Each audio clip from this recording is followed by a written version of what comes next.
Frank has 8 men off, and Mario's totally crunched. Oh, Wow, ball game. It's over. World champion.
Good afternoon, Backgammon fans. Bill Riles, Tar Mendocino, Ace Point Backgammon. From Monte Carlo. I'll straighten out the camera in just a minute. Sure. But No worries. we're here for the Monte Carlo Open semifinals this afternoon. And I'm joined by my good friend and superb player and commentator and analyst, Michel Lamotte from Belgium. Good to be here, Bill. Excited. This it's going to be an interesting match. Tudose is a nice guy, reasonably good player, but probably not an elite player necessarily. But he's on a run, and I mean, and I know him fairly well. Okay. He is so excited. Mhm. You know, this is. I don't know. I mean, other than Romania winning the World Team Championship in Trier, where he was a member of the team, beyond that, this may be his biggest individual accomplishment to date. Yes, might well be. And you know, he beat Dana Nazarian last night, and you know, and Dana was a pretty good favorite, I would think. And Dana was up 8-3, and Daniel came back and beat him. So quite an accomplishment. So the two semifinals. Oh shoot, it's going in there. Yeah, Arda's got that. Arda wanted to get, you know, how he gets his photos with the handshakes and all that stuff before the semifinal and final matches. Tara, can you rotate the camera? And so anyway, we have the two semifinals. On stream one, we have Joe Urso and David Wells. And here on stream two, Steve Sachs from Los Angeles and Daniel Tudose from Romania. Right. And member of the, that's Tudose. And he's a member, long-standing, I guess, of the Romanian national team that plays in the World Team Championships. Really nice guy. And as I was beginning to say, so excited. He's just on top of the world. Yeah, we are a bit unsure as to his true level of play. Mhm. I have no idea. Is he a 3.5 player or better or worse? Well, he's one, in much like many, I guess, and I would probably fall into this category. He's capable of playing very well. Mm-hmm. He's also capable of blowing up, you know. I guess. So he doesn't have the consistency of the elite players, which I would put Steve Sachs into that Sure. category. Quite Mhm. quite a good player, quite a consistent player. So it's just you know, which Daniel Tudose shows up today. Exactly. That's right. That's right. I mean, if you are a 4 to 4.5 player, you can be competitive in any match, in a single match. You can beat Mochi, no problem. Yeah, absolutely. But the thing is, of course, to sustain it for Exactly. 3, 4, 5, 6, 7 matches in a row. And that's the difficulty, and that's what separates the, you know, Mochis and Zdeniks and Victors of the world and Ryans from the average open level Exactly. player, or even a above average open level player, but just can't play with that sustained consistency. Yeah, and of course, there's also the luck factor, which means if you play like an average of 4 or 4.5, and there is the occasional 6.5 in between. If you happen to be lucky in that particular match where you play 6.5 or 7, you can win it if Yeah. you are lucky in that match. So Absolutely. you can survive little how do you say that, slips. Yeah. But again, it's like we say, it's that's good in the short term at times, but it's probably not going to win you the world championship. Right. You got to put 9 or 10 in a row together. Right. It does happen. Against increasingly perhaps stronger competition. Yes. So it's and not only increasingly stronger competition, the deeper you get into the tournament, but the intensity and the pressure and the focus. Exactly. If you haven't been there before, you're new to the arena. Right. It can be tough. I know. I know. And- I talked to a Greek player who was in Stockholm a couple of weeks ago, Haris Christidis, Yeah. and he said, as a 4.3 player nowadays, you are not really competitive anymore, because after the COVID era, many people have focused on study and playing online, Mm-hmm. and there are now so many players who comfortably play around 3.5 or below 3 sometimes even. Yeah. And especially in a tournament like this, where you have to perform sometimes at night. Well, and once the main event starts, and you're talking 17-point matches, and ultimately longer than that. Yeah. I mean, it's exhausting. Yeah.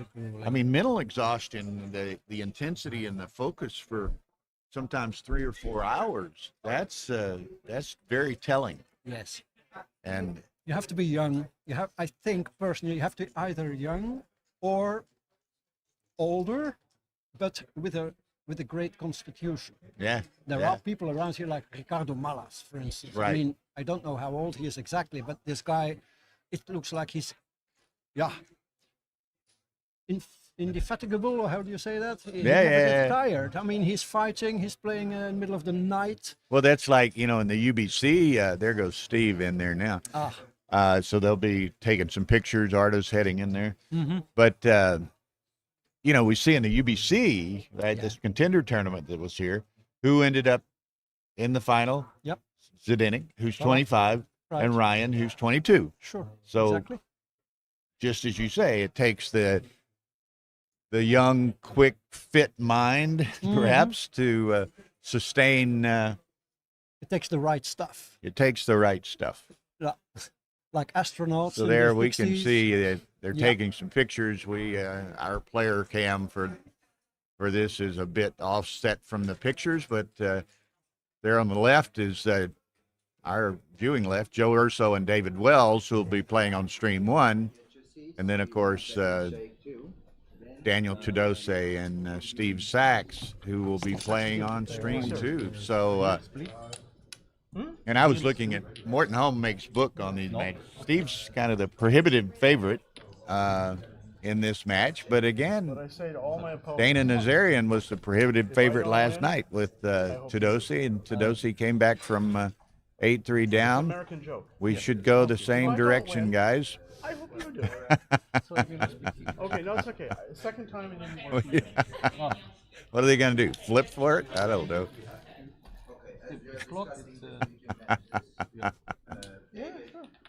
Oh boy, yeah. Tudose wants to go one way, and Steve set up the other way. So we'll makes it kind of tough for you to set up the transcription.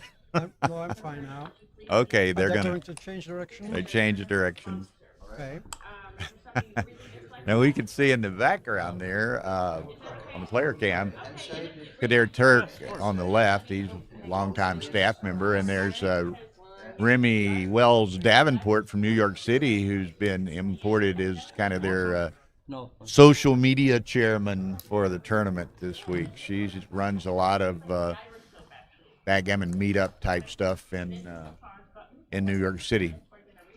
So again, 11-point match. Now this is no die on the checker. Responsible moves, not legal moves. So we'll see how it goes. Let's see how it goes. Italian, Romanian, Steve Sachs. So best of luck to both gentlemen. Quite an achievement, actually. I mean, this Monte Carlo Open had 140 participants in the championship division. First prize, I think, is 18,000 euros. So a nice payday, and nice. the winner of this match is guaranteed the finalist position, which is 9,000 euros. The semifinals have already, they're guaranteed 4,600. So, what's up, Manny? Good. 18-6 is first, plus a side pool that's 43.70 or something like that.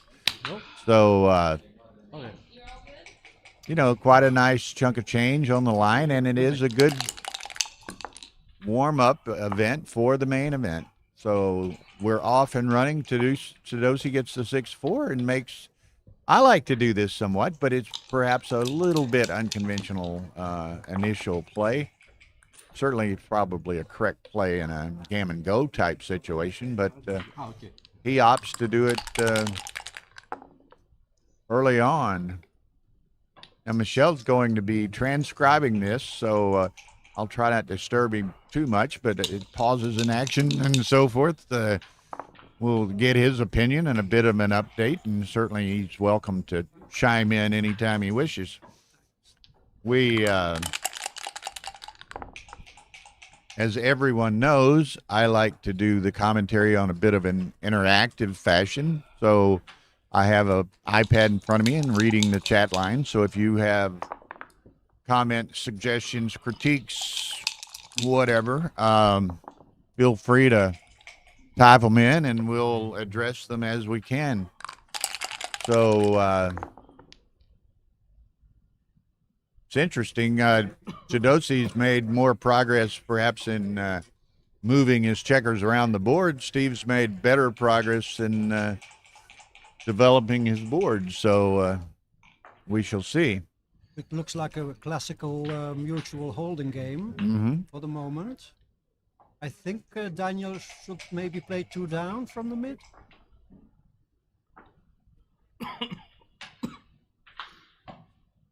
Or does he play safe and just play 11-3? Not leaving a shot. Well, some of this early games like this and how he plays these sorts of plays may give us an indication of his style of play and his strategy for this match.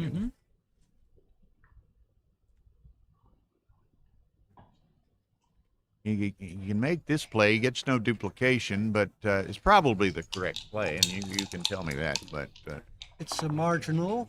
You could also play 11-3. Play it safe. Okay, nice shake of 6s for Steve.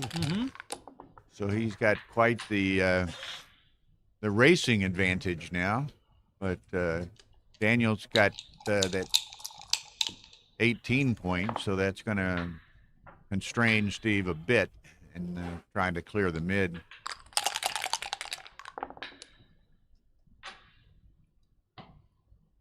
Steve 5-2, is now another up about 10 pips.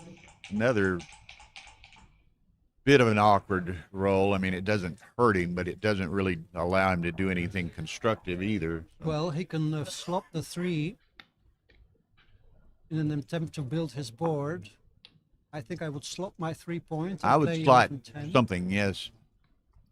This looks a bit stiff. It's a slight mistake. Yeah, should have slotted the 3 and the 9 for 3.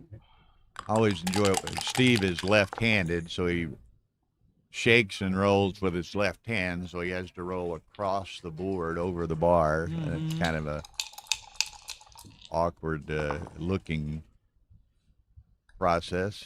6-1. Okay, nicely. So it's a bit of a standoff game here. Who blinks first? And who blinks first is a function of the dice, of course. But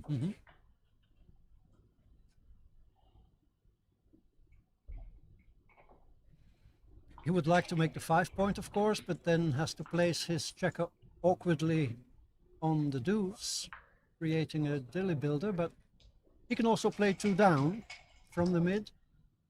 Which he'll would probably have to give it up the next roll anyway. Yes. So perhaps he gives it up now and he lets the 18-point do the work of, but he chooses to play them in. Yeah, It's a slight mistake. 2 down from the mid was better. Okay, a little awkward for Steve here. Gonna have to break something.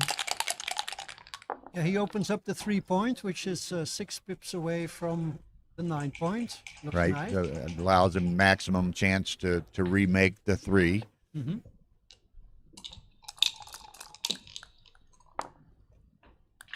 6-2, so he's going to have to do effectively the same thing again, but the same principle of remaking the 3 applies. 4-3, Daniel will have to play the 2 down. Mm-hmm. Can't risk leaving a checker, so.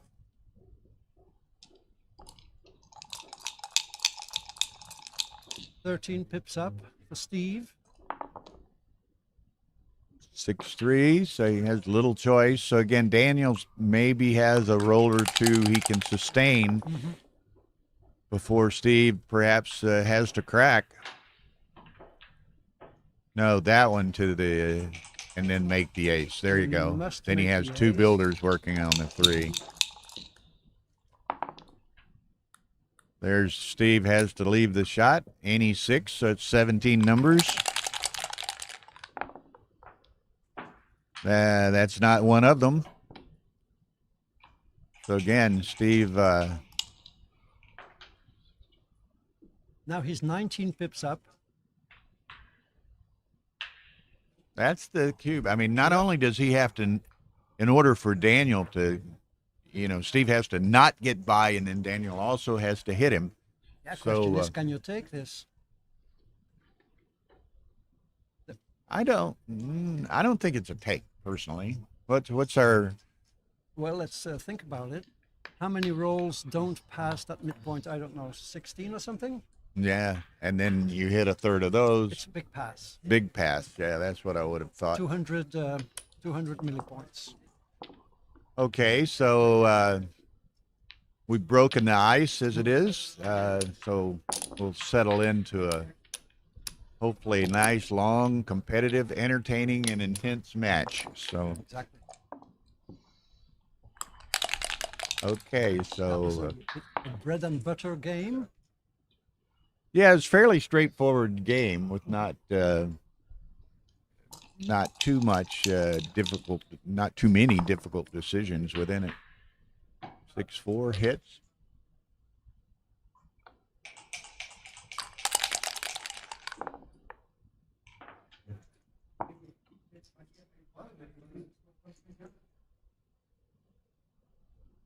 So that's 1. So you could make the 9 or make the 4, as he's pointing out with his finger. I think I'm making the 9 and stepping up to the 20 perhaps would be my play. He's got a little bit of a racing lead after the double 4. Well, I kind of agree with this play. With Daniel's play? Mm-hmm. Okay. Yeah, it's the best.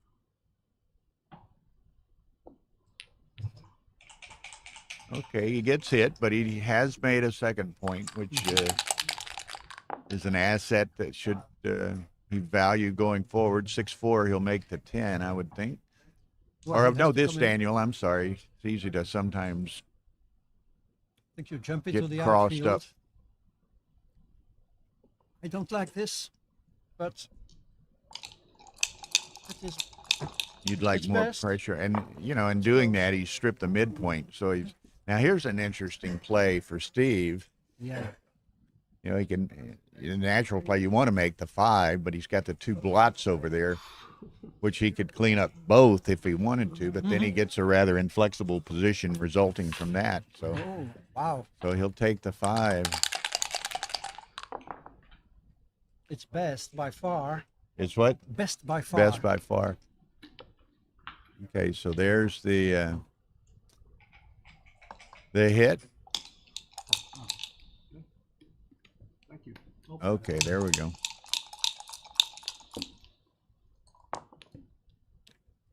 Aces. Okay, so that hits. Now he's going to play. Does he step up or does he play I 6-5? think you should probably step up. To And that attack way he would spot. be could get out with a 6 and actually even perhaps hit with the 6, depending on what Daniel does with the next roll. Now, he could come in and hit. Yes. Actually, stepping up in the back was not right. Is that right? You Okay. should have stayed back and played 13-12 according to XG. Yeah, with the void midpoint, he would have that flexibility in the outfield. Yep. Too.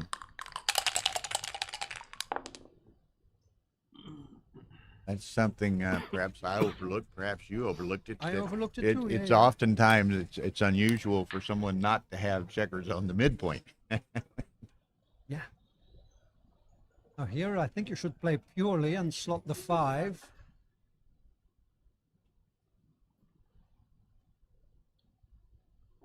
He's gonna count it. He's obviously considerably behind, I would think. 5 checkers back. Yeah, but I like this play, but yep. It's optional. 5-2 gets hit.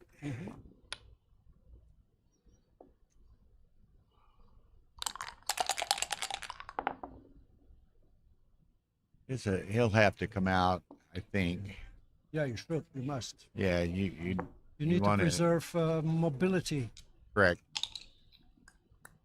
And that's what the spares are for on that back game type structure. So this is like a proto back game. Steve Although already- 3-4 is not the most desirable back game. I think if it's well timed, it's nice. Now, he could clean all of this up if he wanted to, but he, with the 2 blots on Daniel's side, he's going to leave a couple of returns here. Probably, what is that, 6 or 8 returns, but doesn't get hit. So Steve's in a quite strong position here after Yeah, but this. Daniel is about to make a big mistake, I think, by entering on the 24 and making the deuce point. You need to preserve purity. I think I would step. Wow, strange. Yes. I'd be surprised. I got to. Does Steve send this, or is it with all of those blots? Is it Daniel- maybe even too good? I don't know. Yeah, he sends it. Okay. Big mistake by Daniel. His previous checker play. And then he snaps it up, and perhaps he had anticipated it by his play, and then while Steve was thinking about it for a moment, but he just snatches it right up. Mm-hmm. Now he's going to go to the 9. Now, that's got to be it. Then it's just a question of, does he try to seduce a hit with those 4 blots over there? He chooses not to. He just tidies it up a bit. He could have played a pure play, 13-10. Okay, so he's going to come out and make the 5, I would think. Yes.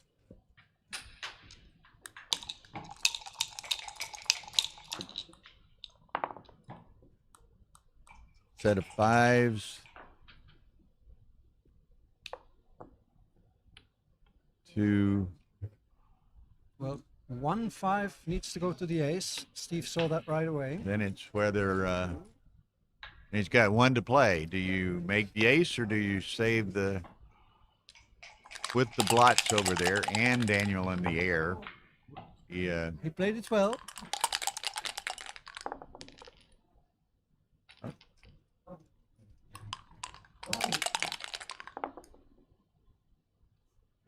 Two, 4.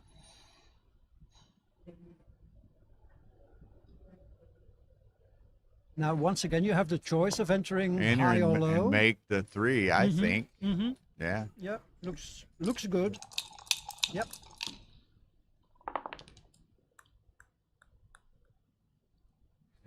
Now this is interesting. This doesn't play well. Nope. No 5s to play. Well, there's the 5. The 4. Little choice that almost played itself. Maybe it did. Well, it didn't. You could have done something really crazy like off the 6, but almost played itself. And he's just going to bring that all the way around, I think. Yeah. Now Steve's fairly awkward position here. That's a nice way to unstack checkers.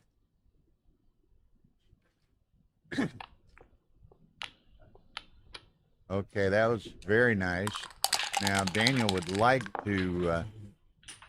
Oh well, I'm gonna say he'd like to perhaps maintain those two anchors and run with the checker that's on the 23, but he doesn't have that option.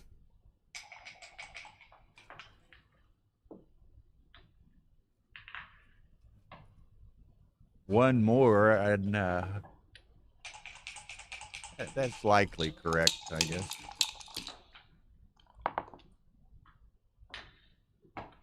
Second set of sixes, or aces. That's Steve's really done some nice construction work with aces there. Daniel, bring that on around. So here's a really key and somewhat awkward roll potential for Steve.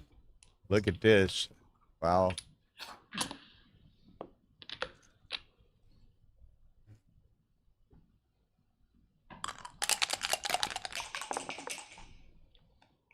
Twos. Again, there's some really awkward numbers in the cup. 6-2, that's one of them. Wow. Yep, no choice. Big roll coming up for Daniel. Wow, he hits it 6-3. Okay, now I play what, 9-6? Perhaps I would have just loaded up the builders for the 2 point, but okay, now there it comes. Not surprisingly.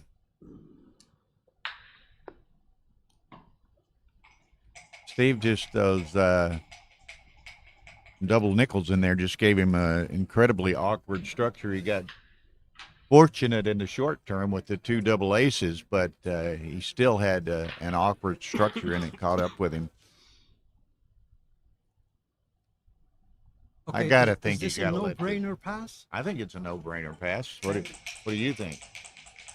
There's I think the so. ladies world champion sitting right behind us over here, Miss Maggie Hello. Diamantita. Hello. Great job, guys. I'm watching over here. Okay. Yeah, that had to be a huge pass. It is 400. Yeah. So that was interesting. You know, it's kind of, and I talked about this a little bit earlier. You know, Steve's been in this environment in finals and semifinals and big matches any number of times. It's kind of perhaps to a degree a new experience for Daniel. So we'll see how it plays out. Nice 4-2.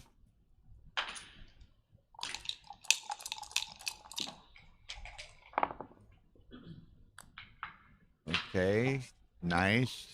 Makes the 4, makes the forward anchor. 5-1, he's down and split.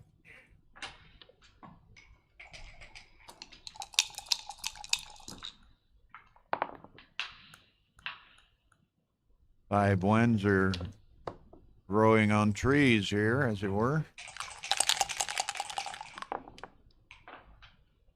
5-3. So maybe the 5 and slot the 3.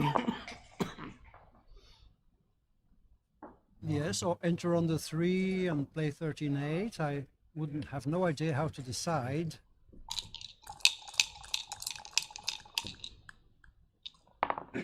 Both were equally good. Okay, so Steve makes a hit and point 5-1.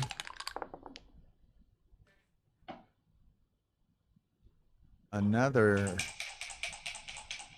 I could play on the 20, but he doesn't have an ace.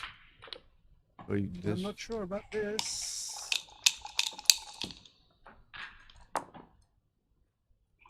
5-3 for Steve, makes the 3 point.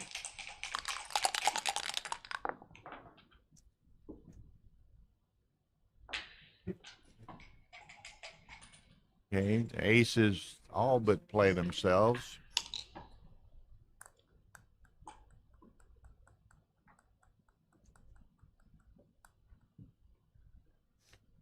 Steve likes his position, as he should. He has a 4-point board, the 20-point anchor. Good Daniel takes. Mhm. Steve's a little shy of ammunition, only 9 in the zone. But if Daniel can roll a 6, and particularly a 6-2, 6-3, he would be in wonderful shape here. Actually, quite a strong take, I think, by Daniel. 4-5 makes the point, I suspect. He could, I don't know if he wants to step up into it or not. I would make the point, but This is best.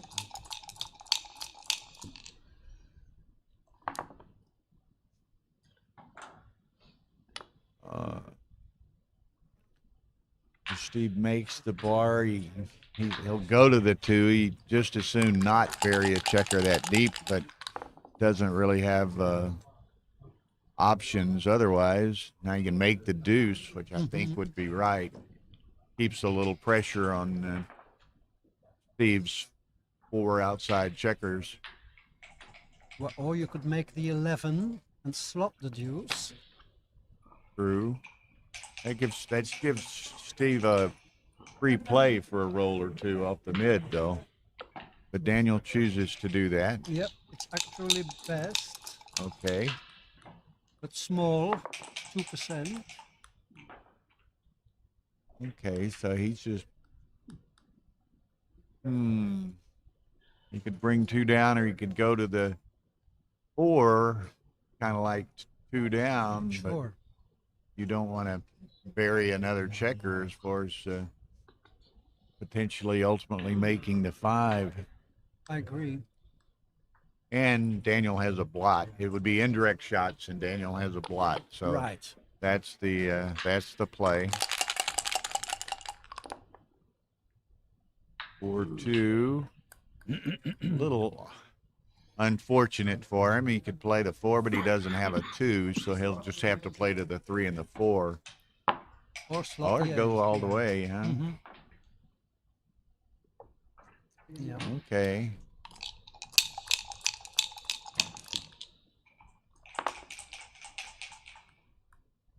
Six five by now. See, that invites Steve to run, though, that double blotting Yeah, play. that was unfortunate for Daniel. Just make the 2 points. Well, you can hit and make a point. Don't you have to attack? You Kind know? of a quasi banana split almost. Huh? Yes, that's true. That's true. I see. But I think if you make 2 points by giving up your 7 points, you almost give up the game. I'm not sure. I think I would certainly look at the hit. Be careful. There's a 2 cube in play. Yes. True. I like this play, to be honest. I'm not sure whether it's right or not. No, it's not good. It's not good. It's It not was to good make body. the 2 points. No. No. You had to hit and make the deuce. Okay.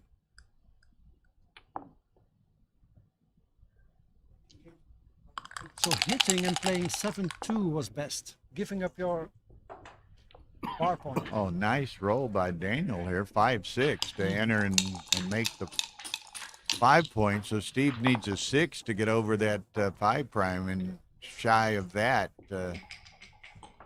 he's kind of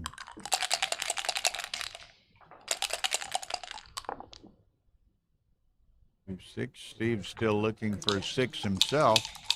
It's easy enough for Daniel to roll them. How about me? There it is. That precisely what he needed. Do you leave the 2 shots here? 5-4, two numbers. Yeah. Another dance.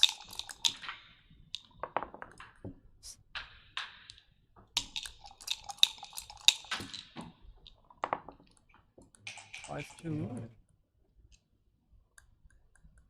Well, he could tidy it all up, but at an No. awkward expense. So I don't think he wants to do that. Yeah, I think this So is best. That's the 5, and then So 5. Do you step into the double fives? It would be a And killer. the 4-5, double 5 and 4-5, or no, 4-5 doesn't, or double 5 only. Okay, but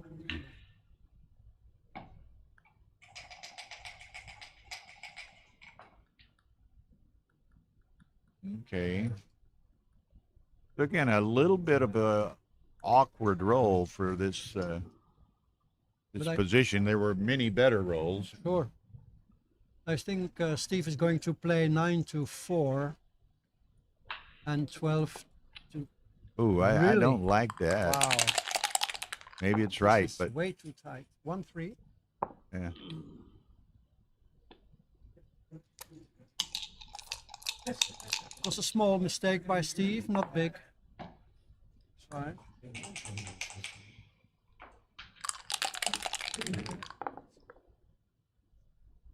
Four, 3, a great 4. Okay, that was a very good number. I think I'd, just go on with it. Yeah, stepping out is best. Wow. Nice that's a shake. Fantastic shake. Wow. Steve probably thinks he deserves that after the last game. Yes.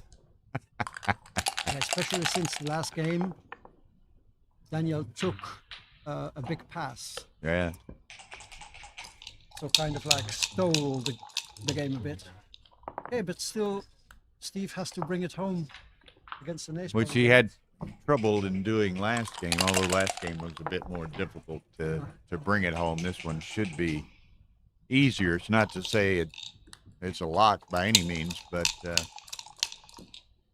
doesn't have quite the difficulty that he had in the position in the last game.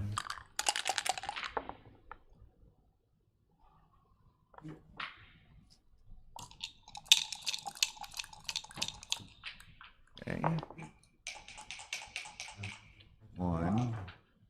He's just going to leave nothing to chance. Figures there's a limited number of gammons anyway, and fresh off a bruise from from the prior game. Yep.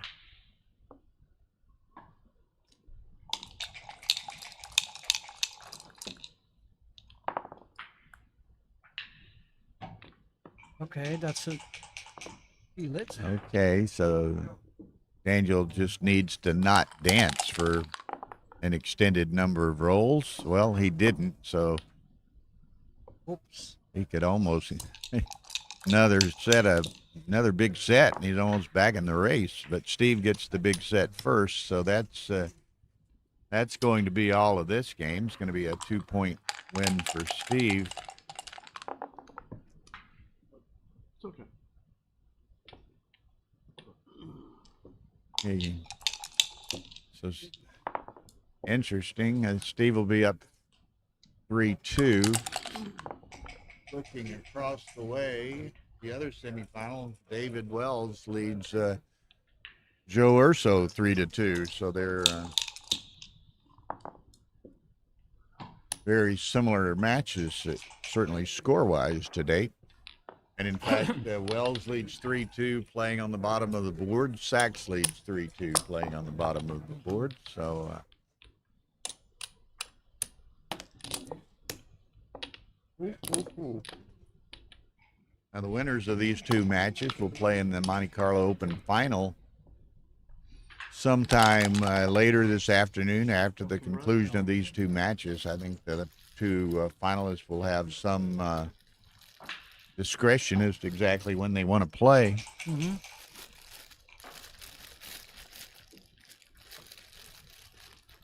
Steve needs some energy, some nuts. It looks. Yeah, he's a big snacker while he plays. He usually brings a bag of selected snacks and goodies and soft drinks, and of course sometimes it's not so bad playing on this regular tournament board, but were he playing on that Monte Carlo board, Tara would be going crazy. She hates for people to eat drinks or eat snacks and have drinks over the nice streaming boards. I can imagine. Philippe Saulnay from Miami. Hello, Philippe. Good to see you. Welcome. Okay, nice. First couple of rolls for Daniel here. Nice reply by Steve.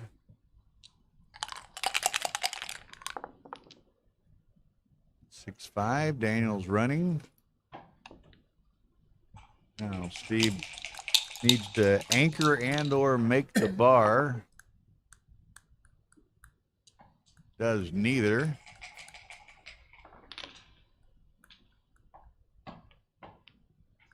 Okay, so Daniel's got what? 6 numbers? Oh, more than that. 6 1 6 4 1 6 2 8 numbers. Doesn't get them, but he can make the 3-point.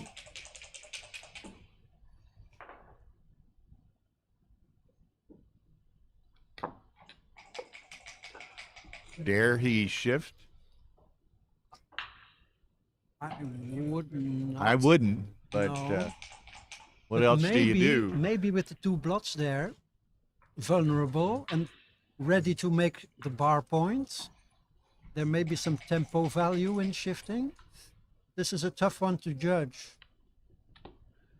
Okay, that's probably correct, although I was surprised by his hesitancy there. Nice roll by Steve. Now Daniel needs a 6-5 himself. Cocked. Computer confirms that shifting would have been a big mistake, Yeah, yeah. a big one. I couldn't anticipate really what other option he was looking at in his pause, though.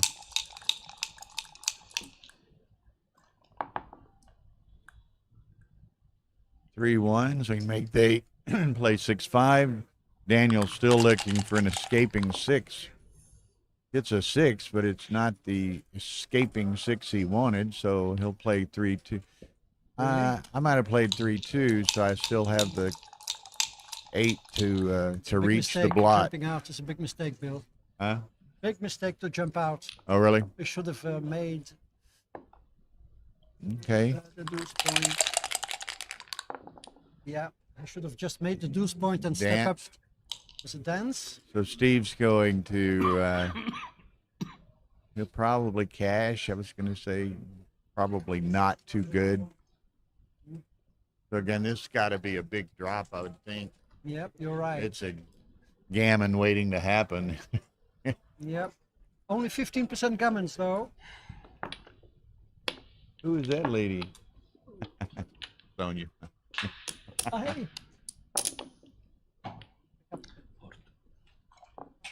Thank you. Yeah. Okay, so 4-2. Steve. 5-2. Plays the conventional play, particularly with the lead. 5-1's going to be down and split. Ooh, pardon me. This is Bubbles. I'm not sure who that is. Says hi to Sonia. Ah, that's Denise Kaiser from Switzerland. Ah, okay. I've heard you talk about Bubbles a lot. Yeah, she watches all the time. Mm-hmm. He's a really good player also.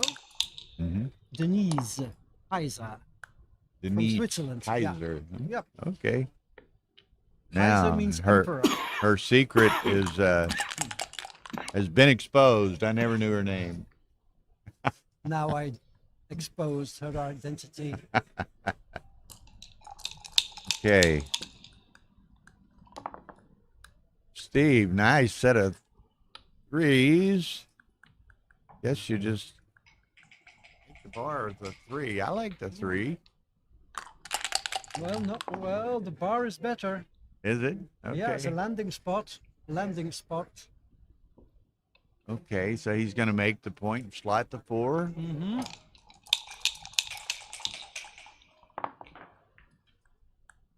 Or 5, so he's going to go to the 6 and the 3, I suspect. Could go to the ace, but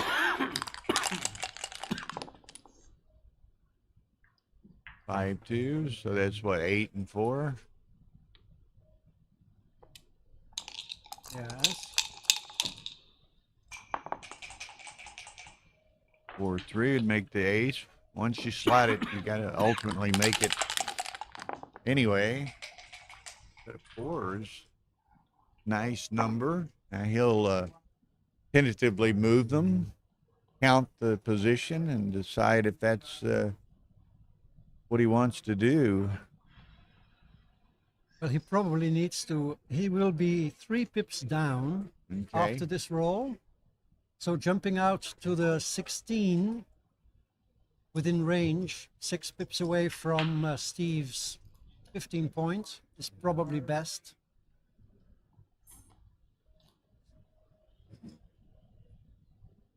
Of course, if he were up 5 or 6 pips, he would continue all the way, but he will reconsider. So he does this and slots to 2. Huh? Yeah. Keeps I like this play. some pressure on Steve's trailing checkers. 5-3 makes the 5. Oh, now Steve though is 3 stripped outfield points, so he's a little awkward in trying to bring those home. So with the double 4s, what's this? 4-2. I have to be careful here. With the double 4s, he should have stepped out like he did, but then give up the midpoint. I see.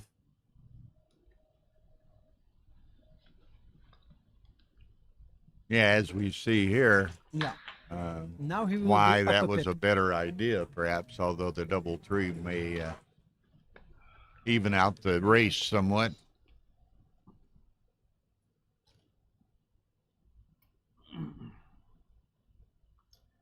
You know, it's interesting. I mean, we can see some of these things. XG helps us a bit.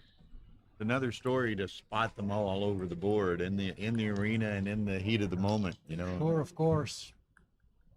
But you have to count quickly. Yeah. Okay, Steve's 4-3.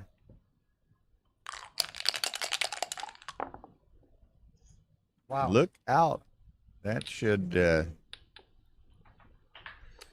might be a game clincher if Steve doesn't perform. Oh, he does. whoa, he does perform. Look at this. So now advantage back to Steve. Close race. Steve is up. Steve is down 3 pips now.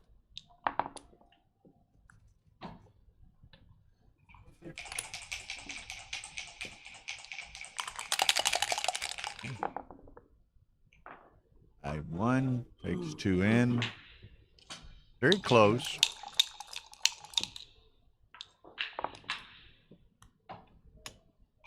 I 1.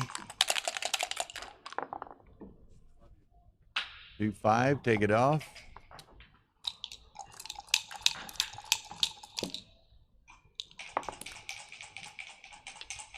Good find, thank you.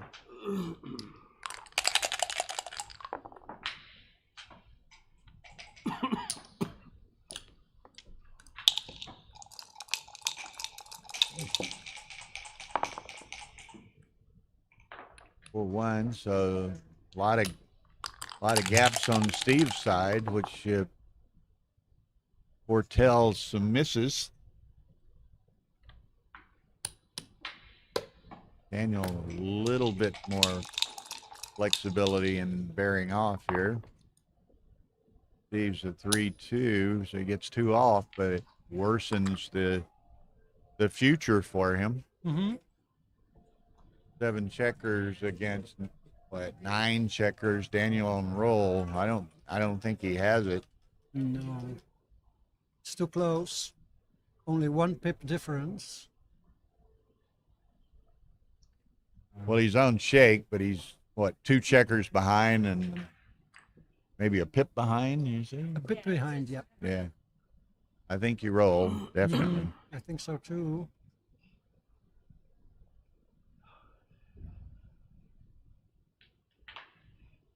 think that sometimes you can double with behind if it's like a really short race. And this was a What's nice The roll. thing? 12 pips, 2 checkers. No, now if Steve doesn't perform, Daniel's got a reconsideration to exercise here. So now it's 7 checkers to 6. I think, and trailing. I think I'm sending this.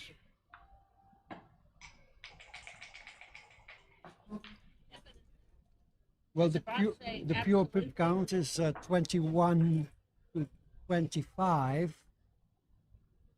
so 4 pips up, but a bit wasted from the ace. He'll The tell bot, us. I haven't looked yet. Would you like to know? Okay, we'll see, we'll know right away. Cube is correct. Cube is correct. Probably a take. Take is like completely marginal. Steve, 2 million completely. points. 2 Miller points. Well, Steve doesn't have to. Well, and this is a coin toss. I mean, I thought it was a bigger take, and I'd say Steve didn't have to like it. He just had to take it. But It's optional. yeah. So 4-3 Steve. And they've got a really extended game going on next door. It's been 3-2 for 20 minutes over there.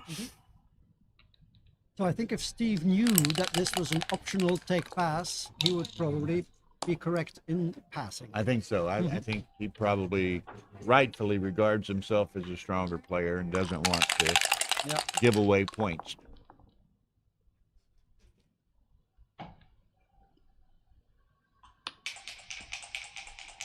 Okay, so we've got a nice match developing here.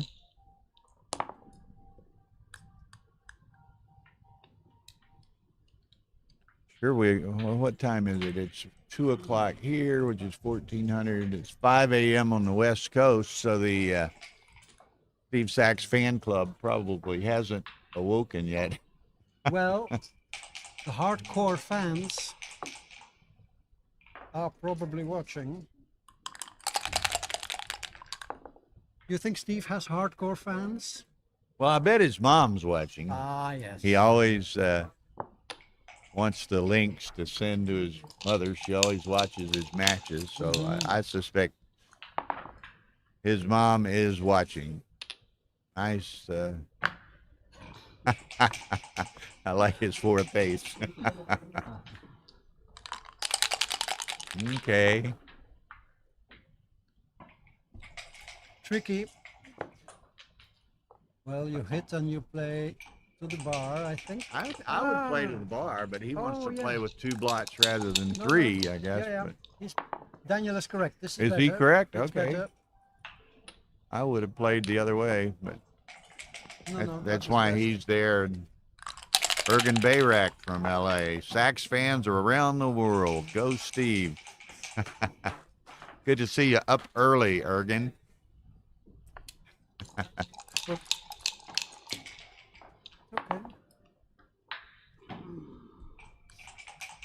Do you pick and cover or point? Pointing is best. Okay, pointing on the 4.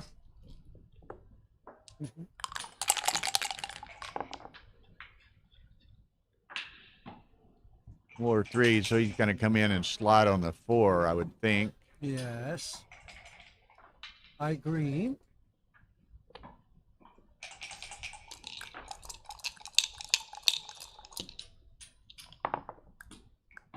Steve, 6-3. Just come around the corner, I guess. Or well, you can jump out with the 6 and slot the 5 and duplicate deuces. Maybe. I would look at this. Not sure. Steve's initial reaction was mine, but now he's perhaps thinking better of it. Certainly will probably identify the duped 2 and at least consider it. Well, and actually the race is pretty close, so maybe he will choose to play really safe like this one. Yeah. Okay. If this is correct, that's a great play in my view. Yep, it's best. Although Very the good. other options were also valid. Nice find by Yeah. Steve. Mm-hmm.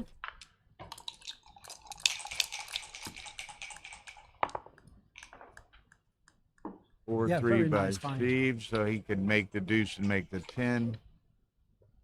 Daniel would like to get little Wilbur the trailer in motion here.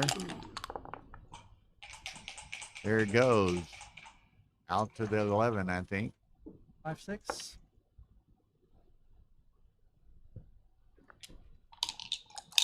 Oh, so Ergen is not in LA. He's in Turkey. So little easier time zone to deal with this match. But we appreciate you watching regardless, Ergen. So Daniel gets hit. Now needs to come up with a good reply. Needs an ace. Dances. Dances. That was not in his best interest. Okay. Interesting position. Up 12 pips. You know, it's interesting, and Steve can show emotion at times, particularly when things are not going his way, but he's better at being stoic. Daniel has a very emotive face. You know, he's, living and dying with each roll, and it shows it in his facial expression. Yeah. I mean, making the ace now? No? Still looking for that ace. There's an ace, and Yep. just maybe step up. Yeah.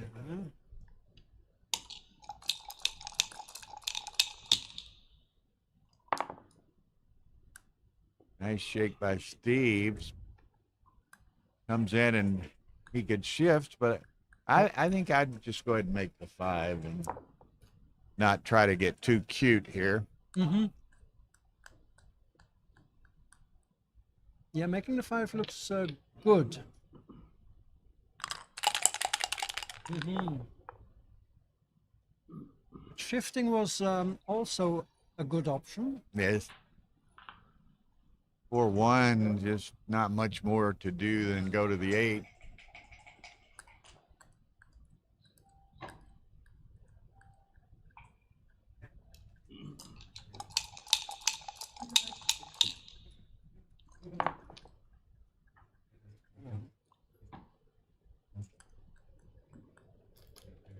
Okay. So what's Steve doing? He's taking a picture. He's Right. Okay. pondering this. You play 10-4, right? The 10 point is not worth much as a blocking point. Since you have to... that's a There nice you go. find Nice again. play. But it's yeah. Both were good. 4-3, nice hit. Mm-hmm. Very nice.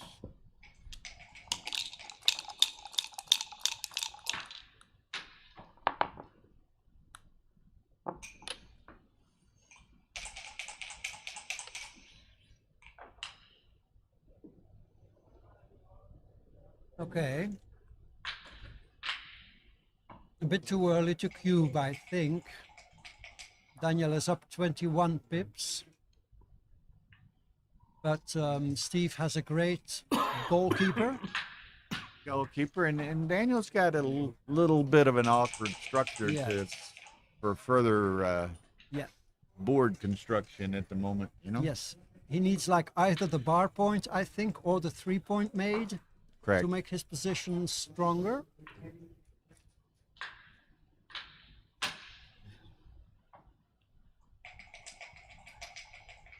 He's getting there, Giving but it a good thought. quite but, yet.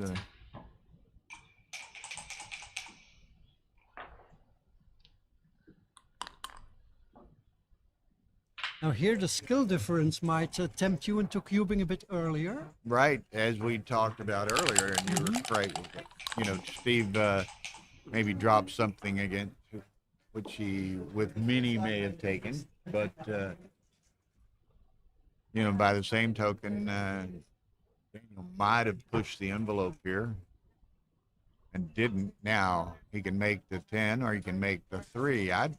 I'd make the 3. Just unstack all of that freight there.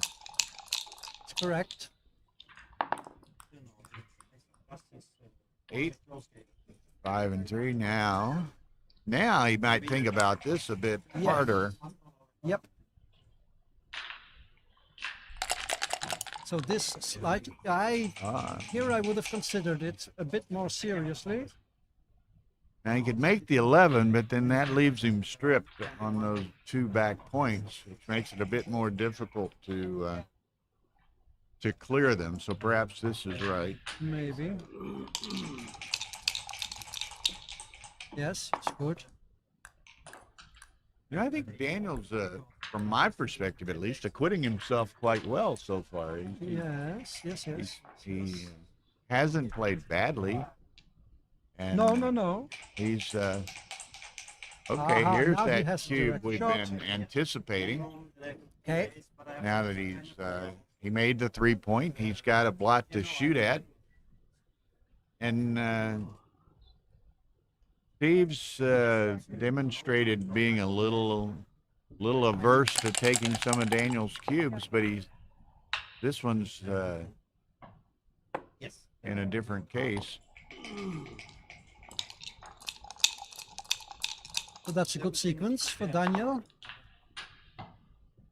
Oh, it's not what Steve wanted. 3-2 goes to the 8. Or do you hit off the ace? Oh, I don't. I think I've got a Risk. decent enough advantage. I don't want to risk giving it up. But, Okay. No, hitting on the ace is best. was it? Okay. 4%. What's this? 5? 1. I will come in and 4-1. so go to the 3.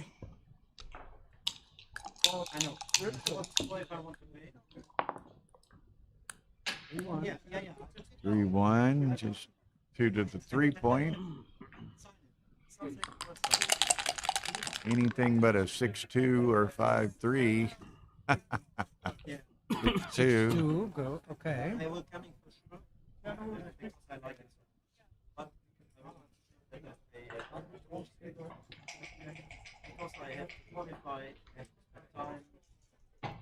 I see here. You give 4 more shots like this. Okay. But And this forces him to give up the front anchor if he were to hit you, so you perhaps prefer that. I was just looking at the score over there. Yeah, that's fine. I was just looking to see what the score of the other match. 5-3 Joe. Okay.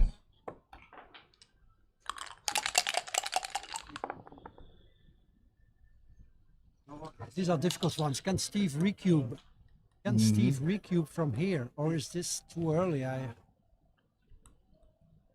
always have a problem with these positions where you have a 5-point board and the opponent on the bar. Yeah. When can you take? When can you cube? Steve is also a bit up in the match. Wee bit of danger though with those 2 back on the 24. Yes. Shouldn't have a problem, but that doesn't mean he won't have a problem in extracting them.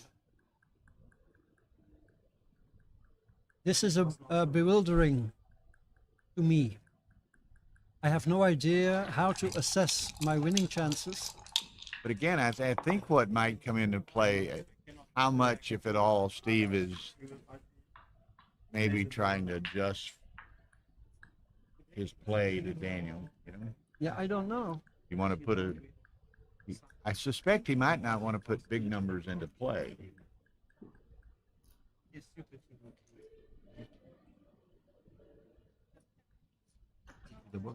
What's that?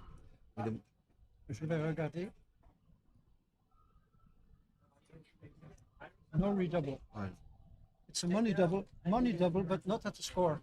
70% winning chances.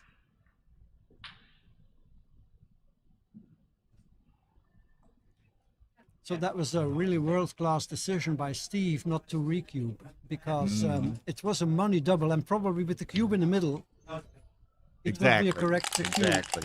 But he doesn't want to put the big number into play. There it is. And now he Whoa, recubes. snapped it right up. Almost took it out of Steve's hand. Yep. Wow. And, you know, Daniel's 8 away, right? So let him have a sniff of a opportunity. He'd be more than willing to ship it back. The take was correct. Yeah. Big time. 4-2, so he's going to step up. But Steve timed his recube perfectly. Great stuff.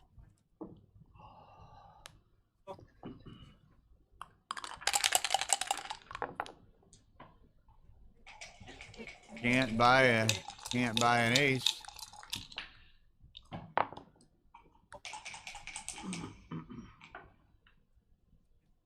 Gammon would finish the match.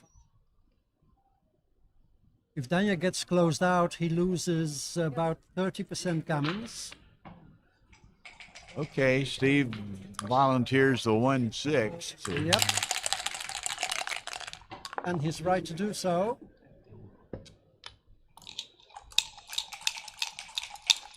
Okay, Steve. Wow, Uh-oh. he lifts it. Okay. Daniel still dreaming of that ace. Yeah, there it is. There it is.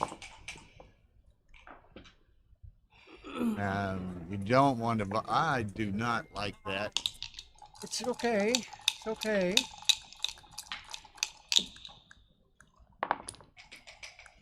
Four, three. 4. Wow. Wow, no 4. Wow. Let's see how trigger happy Daniel is. Do you? And he might be trigger happy. You know? Yeah. Because if he were to lose this, one, you might lose some gammons for the match. Even if not, you're still yet down 8-3. This is an interesting play here.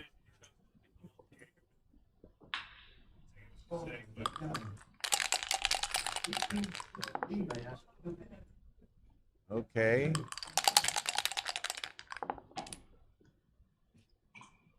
Oh, so he's going to make the ace 4-3. Uh-huh.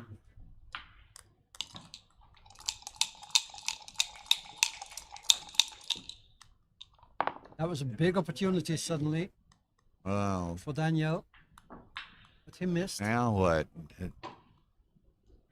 Does he? Yeah. Does he?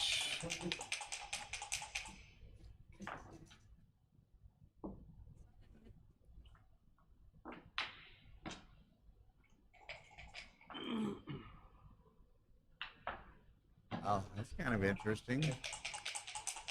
If the 6 went to any other point, he might.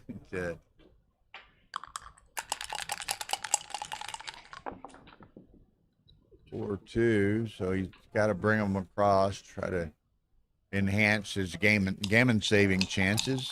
Yes. 3-1. Steve doesn't want a chance getting hit. 5-1.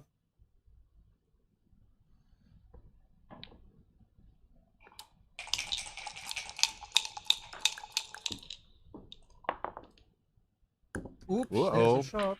Whoa. There's a shot. Dupes 4s, though. So let's.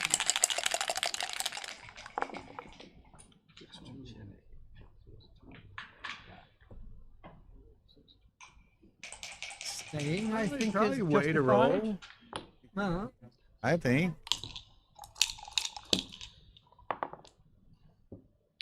Nice roll there. Clean it up a little. Yeah. 2-1. So No 5-4-6-4, double 4, double 5, double 6. I think I clear the 6. Take away the any possibility on the next roll. Mm-hmm.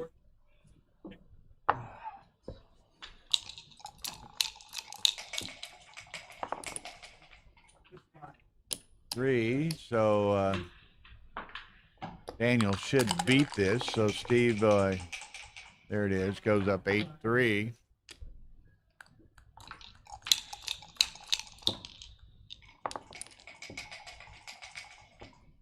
Okay.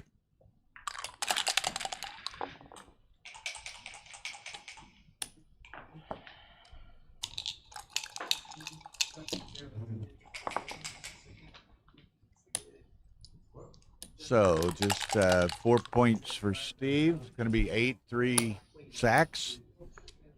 Looking across the way, it's 5-3, 5-3, 5-3 or so. So a couple of good matches in play here, and the two winners play later this afternoon at an undefined time. It'll be at their mutual agreement. 5 minutes, okay? Okay. I think that was a very difficult recube position for Steve to be in. The other guy on the bar against the 5-point board, and his 2 checkers back on the 24. I have really no idea. Okay, they're going to take a break. Oh, that's good. Looks like Mr. Christoph Wagner behind me. Ah, yes. Looking He confident. of winning 14 straight in Stockholm Mm-hmm, mm-hmm. to no avail. Kind of Okay, Unclear. short break. yeah. I'll just step How are away. we doing here? PRs are great. Below 2 for Steve. 3.3. Very. I'm impressed. Steve Daniel's playing below 2. Yeah, Daniel's 331 for Daniel and 167 for Steve. So might be 180. So very well played so far. Yes. So very well played, entertaining, competitive match so far. Steve's having to work for this. Of course, he was a fairly heavy favorite. Morton Holm makes book on everything in Las Vegas, so there was, these two matches had odds posted on them. Steve was the favorite here. Wells was the favorite in the other match, and Wells was the favorite to win the Monte Carlo Open among the 4 remaining players. So, like I say, Morton Holm will make book on anything. And so you can bet on individual players. You can bet on, does a woman win the world championship? Does a world champion repeat? On and on and on. And if he doesn't have it listed and you want to bet on something, he'll probably come up with some odds for you. And then, of course, he stays quite busy during the week, not only adjusting the odds with each successive round, but, also maybe trying to. Some people want to cash out at various positions, and maybe Morton wants to cash out at certain positions. I know it's the break. 8-3, Steve. So, last year Morton was really sweating. What was that? I think Chris. 8-3, Steve. They'll break. Yeah, me and Michelle, he's putting in great match. Hey, you can co-commentate. No, because I don't feel comfortable transcribing and commentating. Really, I would prefer to just transcribe and listen. Okay. So Yeah, this is for me the ideal setup. Joe Russell's going to sit in, and Michelle's going to move down the table and focus exclusively on his commentary. And of course, Joe's from LA and a good friend of Steve's and intimately familiar with his game. Oh, absolutely. So be some good insight. Hey, Stevie. Okay. You guys doing the announcing? Yeah. What's the score, Steve? 8-3. I just got here. I haven't seen one second of the match. Michelle has been doing it. He wants to know what the PRs are so far. No, below 2. Perfectly timed. Perfect. Amazing. Yeah, I think Steve's playing. Before it would have been a mistake, and this is amazing. That was a reference position from June 1997.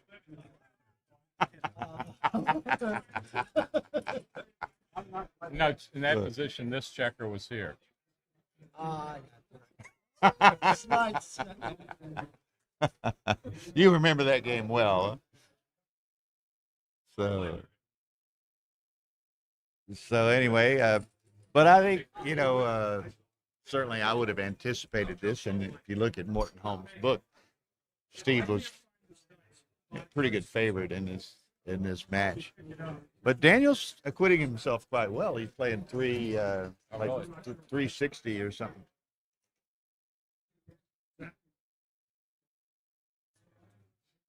Very nice. 367 inning or something like that. 331. 331.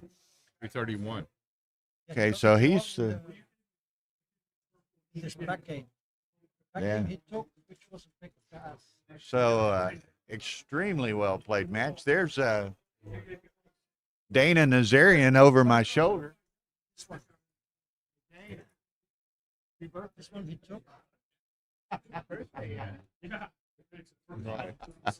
Today's Dana's birthday, so we wish him a happy birthday. And of course, there's John Rockwell standing right behind me talking to Dana. And make 5. He came in. So Yeah. fixtures on the American play, and over on the far left of the screen, you can see him off and on there. And Manny Elzinko from Canada will be playing doubles with Victor Ashkenazi. Are you going to play doubles as well? Yeah. Who are you playing with? Blake. Fleetwood. Okay. Very good. That should be a good pairing. There's Marianne Meese has joined the house. So Hey, Marianne. She's one of the nicest people in the backgammon community. she is, and she loves to watch her streams. She rarely misses missing one. She's one of my favorites. Yeah. So looking across, Urso and Wells are 5-5 now in that other match. How's the swim?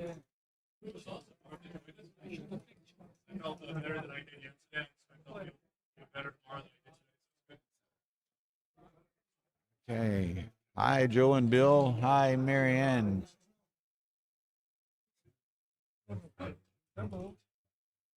So, were you ready, rested, and fit, ready to go tomorrow? I've been in Europe for, let's see, 3 or 4 weeks. over 3 weeks. Yeah, so you're well acclimated. Yeah. And I'm ready to roll. the main event starts tomorrow at 2 p.m.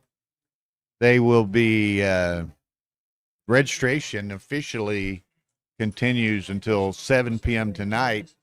The draw will be made late tonight. They will accept late arrivals and so forth. There's allowances for that within the brackets, but officially registration closes at 7. I heard unofficially that they're looking at something around 250 in the championship division. Right. I think last year was 198 or Be a heck of a something like that. So 30%. maybe 25, 30% more. And the Monte Carlo Open numbers kind of foretold that, indicated it was up considerably as well. So it's great. You know, we've got and I don't know them, and I don't know if it was coordinated in some fashion, but as I understand, there's a fairly considerable number of poker players here that, and even, and I don't follow poker, but apparently well-known poker players.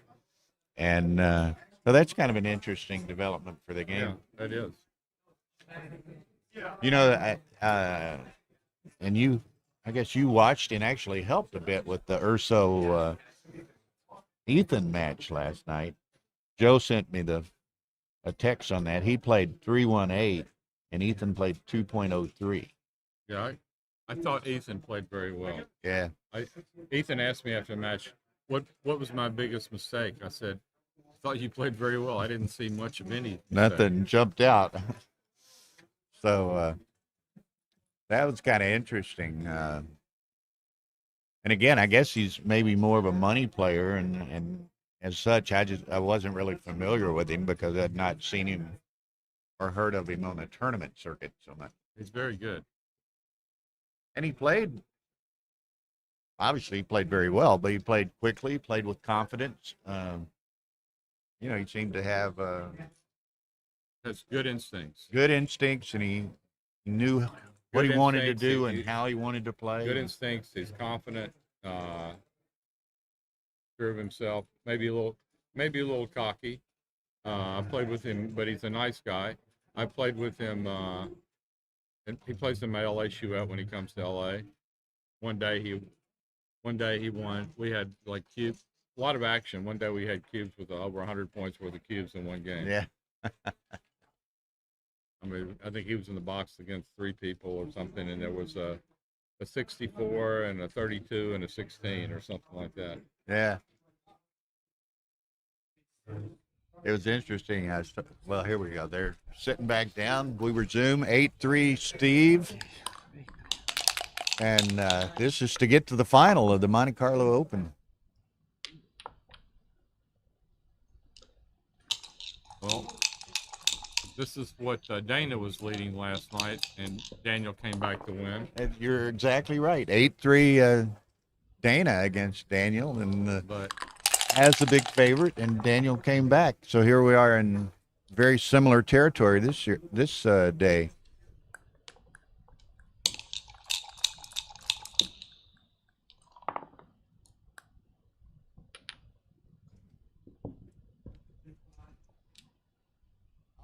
looks like a little bit of an early cue, but at this score, it can't be too bad. Right on the spot. Okay. Michelle says that's right on the spot. Just barely shy of a double. Okay. Just Oh, Steve flirted with passing it looked like, with his motion, and then took it on to his side. Does he go full bore and bring another builder down? That's a 3. There you go.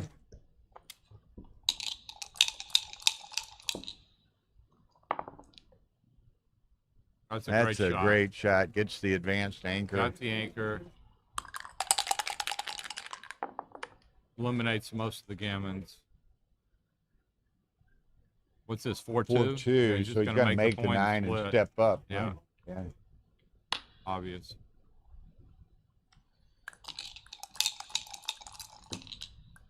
Steve will attack on the 5-point if he can. He will. So hit with a 3 and down with the 2. No, I don't think this is right. Is that right? Correct. Oh, it's right. Right by .02. Yeah. Good for Steve. Yeah, I would have hit. High anchor. Now, how much, Joe? You know Steve well, and he's he's up 8-3, and he's fairly good favorite over Tedosi. Anyway, how much, if any, does Steve adjust his game in this sort of situation?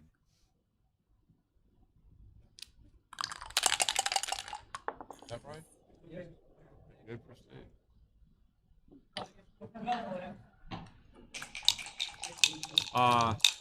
I don't think he'll adjust too much. Just Tedos- play Tedos- his game. Tedosi's playing fine. It's not like, he was a 10 PR or something, he might make some adjustments, but it's too strong a player to play any other way than just the other threat. It's usually wrong anyway. I make my greatest errors when I try to make some adjustment for a weak player and I over adjust. Just get out of your game or whatever, huh?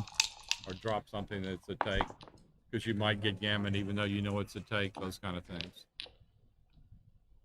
You think there's too much gammon equity, I don't want to lose 4 points to this guy, I'm much better than he is. It turns out it was a 300 take or something, you know. Yeah.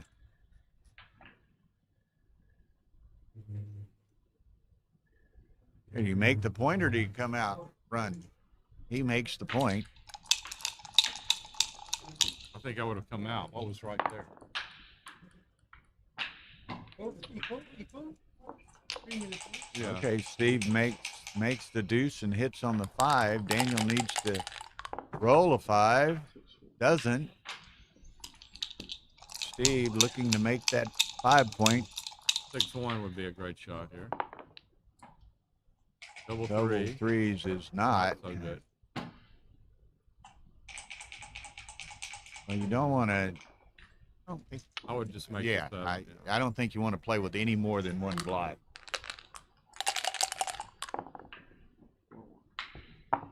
Gets it hit. Okay.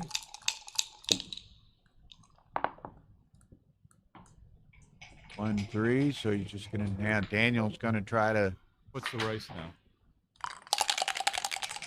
Yeah, Steve's ahead 11 pips. He's looking for up 3 pips after this shake. Steve would like to have a 6 that gets out right now. Double 6 or a double 1 would be very nice too. Yeah. He'd like to take advantage of that spare by running. I think he's just supposed to continue. Oh, he's played the 3. He's got a 5 to play. Right. So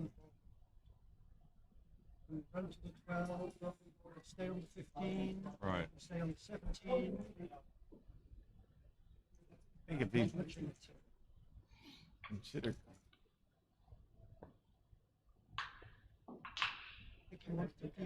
I might have played the 5 and then 6-3. the right play. Is it the right play? Okay, very good. 2 makes the 4. All right. Last shot would be deadly now. That's a great shot. Just continue to the 6 point. Yeah, that was my reaction. Just go 8-6, but Stepping up into the double 6. you don't want to step up with that trailer and give him another indirect.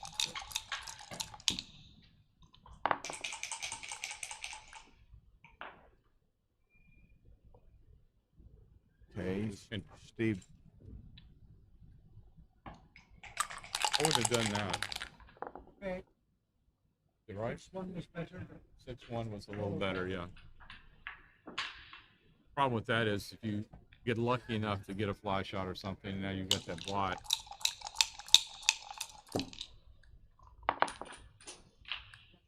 Okay. Just maintains the 5-point board for one more roll.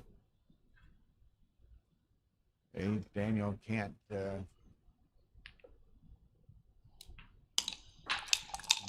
keeps that guy out of range of even an indirect, plus he provides himself quite a bit of coverage of the outfield should Steve run.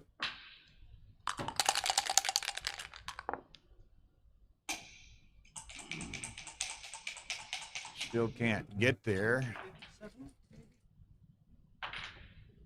Yeah, I think you got to clear the 7. He you know, he can if he plays a 5, he doesn't have another. He doesn't have a 2. So Steve desperately maybe. needing a 6 here.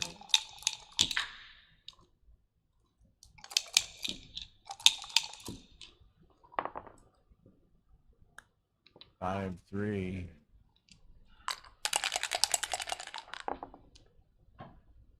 4-2. Daniel just can't roll an 8 or higher to clear that guy.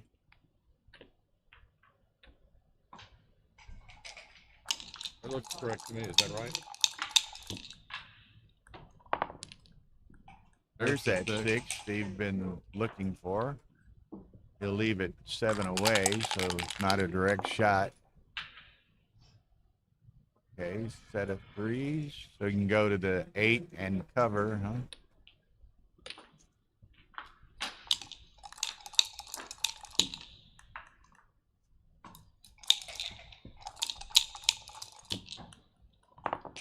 Yeah. Take back.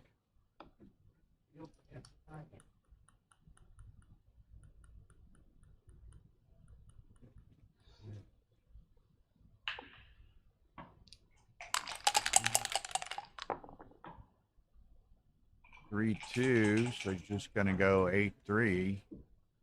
Other option. Yeah.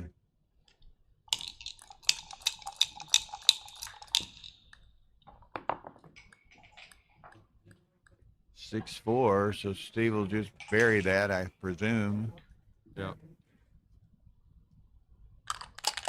Hopes to get lucky with this roll. 2-1. One of his worst rolls.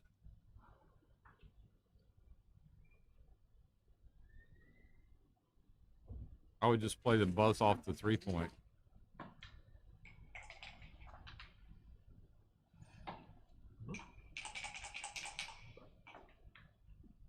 Oh, wow.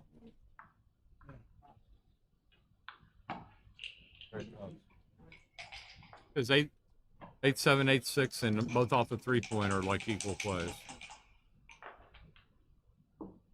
Huh.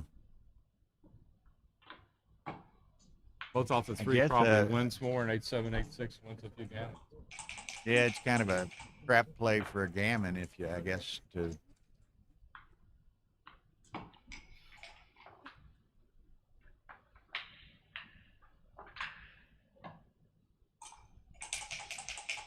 Well along in the match, but they both have considerable amounts of time. This is not good because now the 6s don't cover the 2. If he played them both off the 3, he had 5s and 6s that had 4s and 5s to hit if he ran, and 5s and 6s to cover the 2. Steve has no reasonable option there, so he just has to clear the 4.41. How big a mistake was that play? Nothing. Really? On the 2-1? 18%. Okay, Steve's leaving Dodge, but does he bring them both out? Or I guess he does, huh?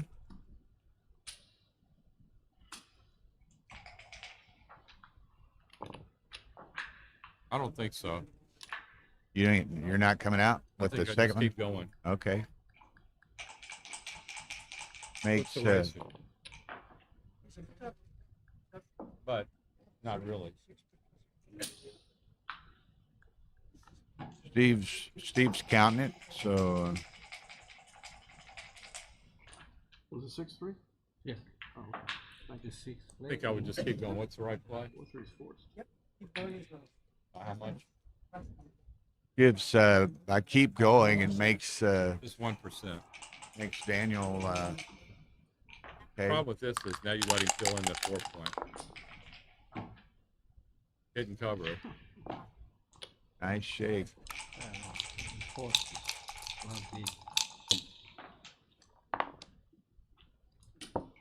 Okay. 6-2. Leaves the indirect, probably leave the double 4. Yeah. Single number. If he left it on the 7, it's 2 numbers, so that's it. Okay, so you can play to the 5 and take 1 off.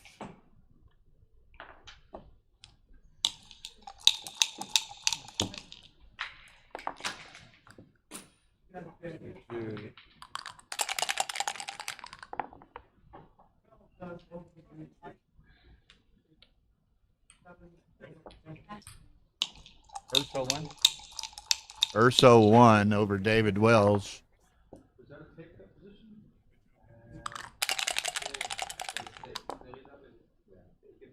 Okay. What were the PRs? I don't know. Chris, what were the PRs? Okay, Steve needs to, not a lot of gammons out there, but Steve needs to come in. There he can hang for 6-1, 5-1, 4-1. More importantly, 5-1. 5-1. There it is. More importantly, it gets off the gammon. Right, right. Mistake not to hit.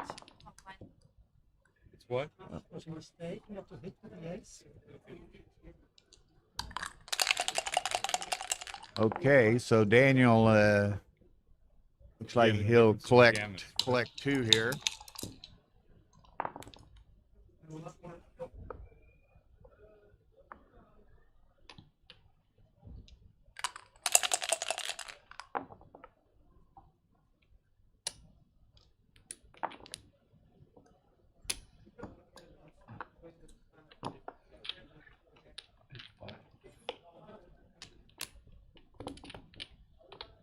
So 8-5. So it's kind of interesting, you know. I noted, and of course Steve's in the side pool. No, So he's those, not. oh, he's not. No. Neither are. Then Joe won the side pool. Yeah. Oh, okay. I knew Tadossi wasn't. I just assumed Steve was. Yeah, Steve, I don't know. He said he didn't have enough. He didn't have enough cash at the time to re-enter, so he didn't enter the side pool. Finish? Of course, he could have borrowed it from me. Oh, Could have bought it from anybody. Yeah, That's well, that's wild. So Joe, and especially since he and I traded 10%, I'm really upset. yeah, I imagine so. Well, that's interesting. Well, Joe, I was going to say that Joe might have that rooting interest for Tadossi since he wasn't in it. But if Steve's in it, he doesn't. He can root for Steve, the American. So, okay, 8-5 sacks.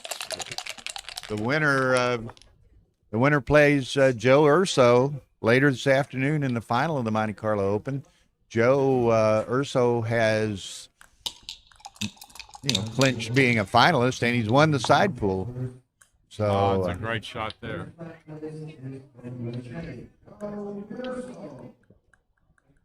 okay, Joe Urso. That's pretty good. So Joe's guaranteed finalist is $9,000, and side pool's $43.70, so $13,400. He'll pay for his trip unless he flew Polaris class or something. So congratulations to Joe. Good guy. Okay, now hits and steps up. Tadossi would like to respond in kind. Hits.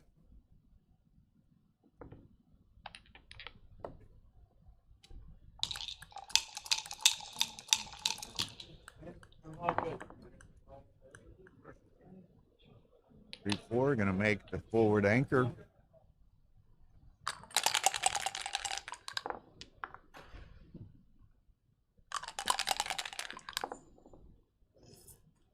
Set of 5s, and that's going to point on the 3 and make the ace. He's going to clean it up. Okay, that'll work. Blunder.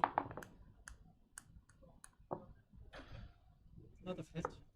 Okay, now Daniel was pretty quick with the trigger last game, trailing, not trailing as big now, but here it comes. This looks like a mistake, even at the score. It's 110 error. Yeah. So Steve should obviously take this. That Steve's going to give it, rightfully give it due consideration, and he takes it. So Daniel's, putting a lot of pressure on Steve with Well, that wasn't pressure. That was Well, was a but gift. granted, but still, yet Steve's got to be careful.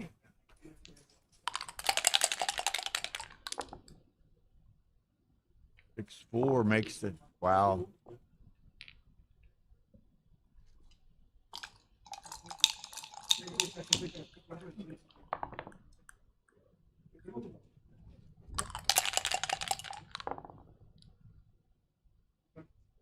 Okay. Let's make the 1 point. He does. Steve dancing on some thin ice here. Continues to dance. The ice is getting thinner. Okay, go to the 7, maybe? Yeah. He needs a Got 5 here. 4 builders working A on 5 that or 4 double point. fours. Gets There's the the 5. Now Daniel hopes to make that 4 point. He Does it, but 3 blots. Yeah, I that's think he goes ahead and makes it, though. sure, absolutely, Yeah. without a doubt. Anything else would be a blunder. That's what you wanted, Daniel. Take advantage of it. This play is not. It's not a blunder. It's only wrong by 1 millipoint. Oh, really? Okay. But this No, is 10 cor- millipoint. By 10 millipoint. this is correct, though, right, Joe? Yeah, this is correct. Okay, Steve needs a nice shake. Gets the 5, but misses the hit.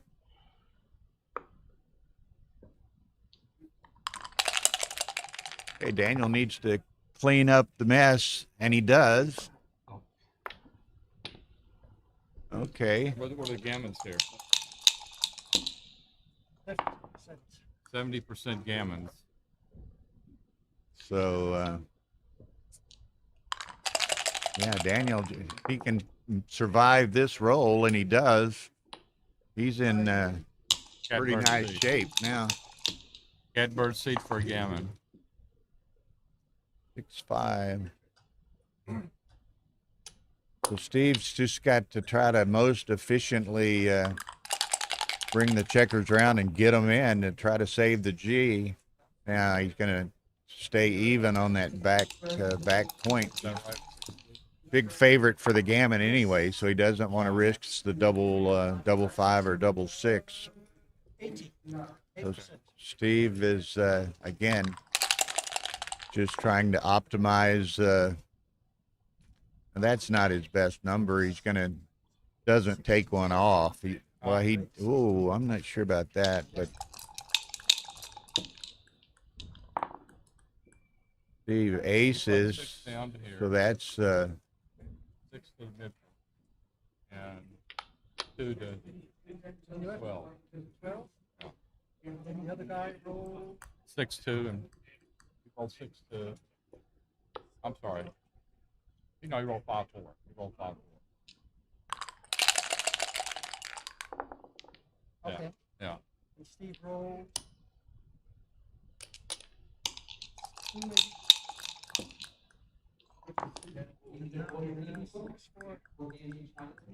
hey, Good catch. I take 2 across, just absolutely efficiently. Steve's almost conceding the G, hoping for a shot and contain. Gets the 6-2, so it's he's got 6, 10, 13, 14 crossovers to save. Gets 3. So 11 crossovers to save.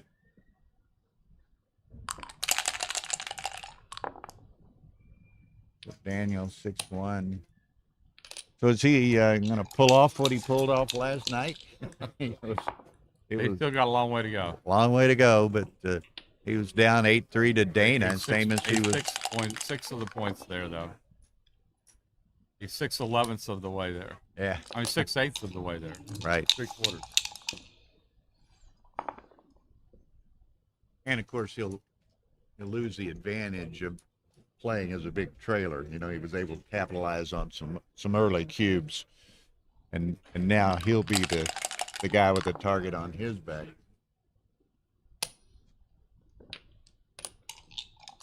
He's going to need 2 doubles in a row. Now, his only hope Nope. now is for a 2-1. A 2-1 followed by 2-1. Yeah, that's fine. That's fine. Yeah, that's fine. It works.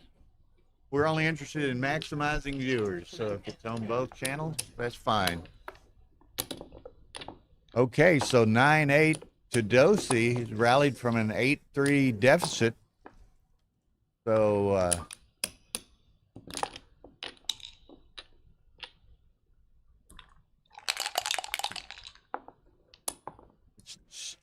Steve's a much more experienced player, been in this type of situation probably innumerable more times than Tadose. So see how they respond. Set of aces, very nice roll.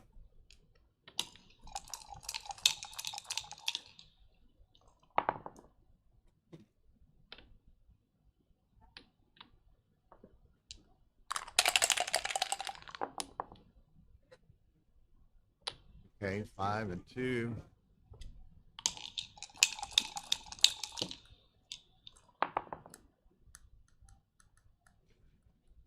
Five and Getting 1. split. Okay.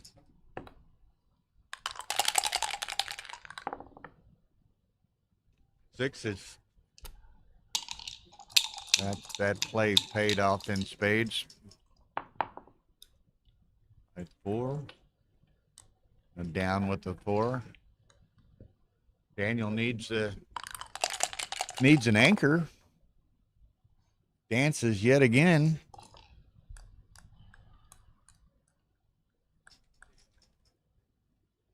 Steve takes the picture, which is usually he's going to be thinking about this one.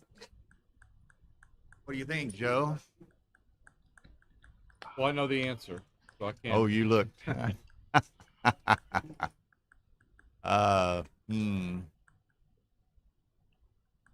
But you know, it's interesting to me, and again, how does Tadose react in this kind of pressure situation that maybe he hasn't been at or near a final in a big tournament before? You know, how does he gauge it? How does he react to it? He's quite a more experienced player. He plays a lot of. I think he played for the Romanian team. He's been on. He was on the team in Trier that won. So Steve missed the double there by what, 50 millipoints?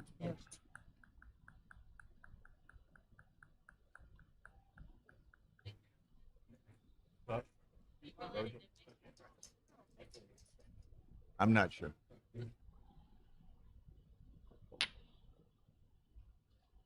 Ah, yeah. Okay, so Steve doesn't He send will it. double this time, and yeah, this time he'll definitely double, and it's probably a pass. Okay, so here, how does Tadose react to this? This is a pass by over 100 millipoints. Okay, I don't doubt that, but again, does he want to go to DMP against Steve, or does he want to take his chances? I feel pretty sure that he'll pass. Okay, He'll think and think and think, and then he'll pass. try to convince himself As to. a matter of fact, I'll lay you 2-1, 10 euros to 20. He passes. Okay, You want it? no, I don't want it. John Rockwell says he's definitely going to pass.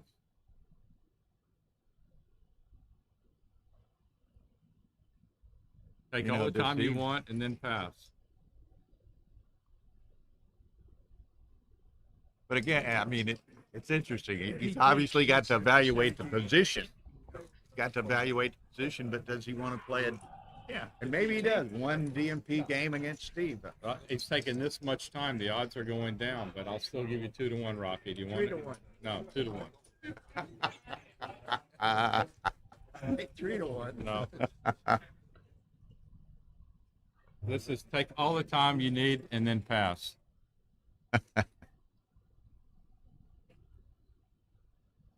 He's trying to. Does he want to take his chances now? Does he feel like? Does he feel lucky? Huh? John Rockwell says he would take it. Big money, Jake. Yeah.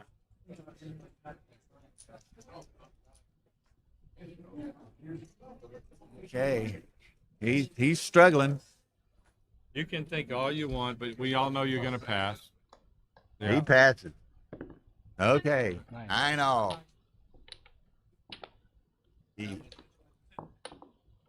Yeah. 110. 113. Double match point, no split. No deal, no. No deal. Okay. Michelle has become the most popular guy in the room, transcribing the match here down the stretch. Okay, here we go. What very likely will be the last game of the match. There it comes. Let's play for it, Steve. Steve has no option but to take it. That was a 110 pass, Tudor. 113. 113 pass. Okay, and then he rolls. Just run. Steve's a considerable underdog right now. It's hit. Has to come to the 8. Back checkers don't move. Double 3 would be a monster here. What's that? 4s. Double 4? Nice. Nice number. What's the 4th one? Bring one down. Bring That's it. one down. Okay. Daniel, advantageous position. Hits. He can hit twice.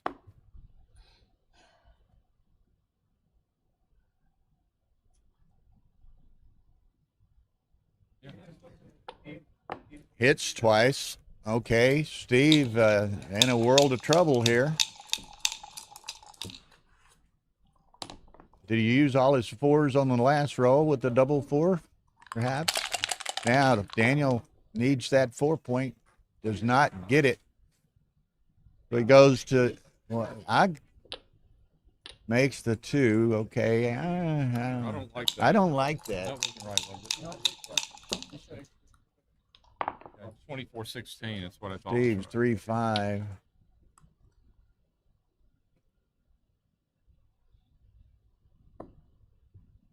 Yeah. I think he hits. 24-16 was the right play on that earlier 2-6 by 3-5 Chidose. hits, right? Now the question is, what does Steve do with his 5? Joe, think does he hits. does he hit it? Yeah. Stripping the midpoint and giving your opponent all that play, you just can't do that. That's fine. If he gets hit back, he may make the anchor. Right. Okay. So he's going to come in and then around the corner, I guess. Huh? Yeah. Just go around the corner and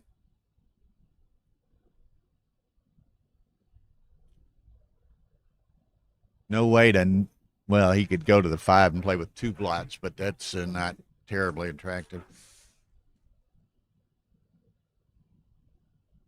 Yeah, that's the play, I think. Go around the corner. Steve got a little bit of an opening in the door here. 2-1. Wow. So he's hit and make the forward and move up. Yeah. But now Daniel needs to a 1 or a 5. 3-4. So go to the 6, right? Yeah.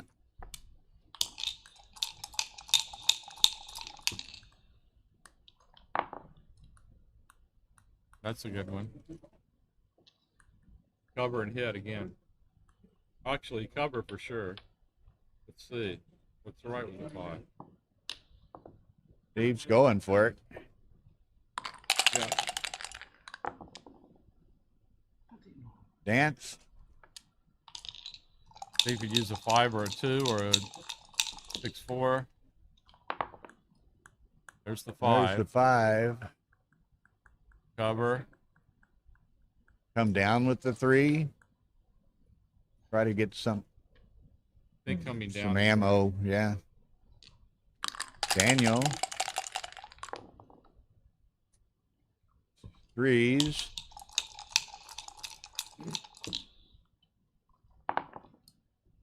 Wow. Bang. Okay. 6-4. That's a huge, huge, huge roll.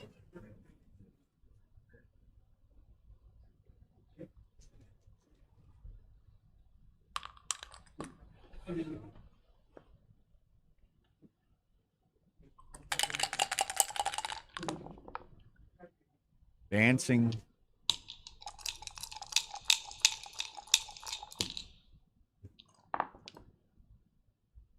7 goes to the bar. Yeah.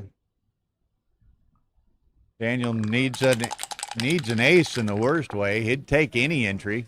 There's a 2.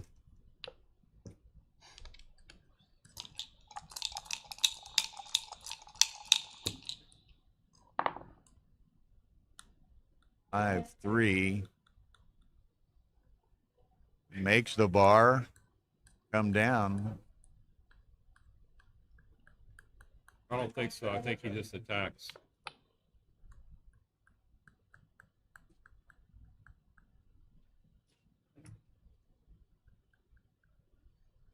Ten to 2 is the right play. 53 Okay. millipoints. Tell us 10-2 is the right play. Let's see if Steve finds it, or Steve is content with the 5 prime. But It's just if he rolls a 2 here, an ace or a 2, it just becomes hard. If he's, yeah, there you go. Good play, okay, Steve. Steve finds it, or seems to have found it. He's gonna take it back. He's using his time wisely to thoroughly examine his options. Lets it go like that. Okay. Dances again.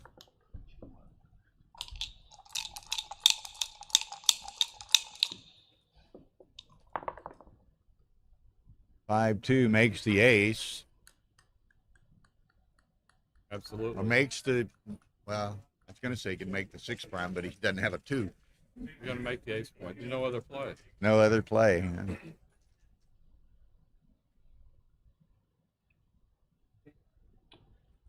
Daniel needs a 2 now. Ooh.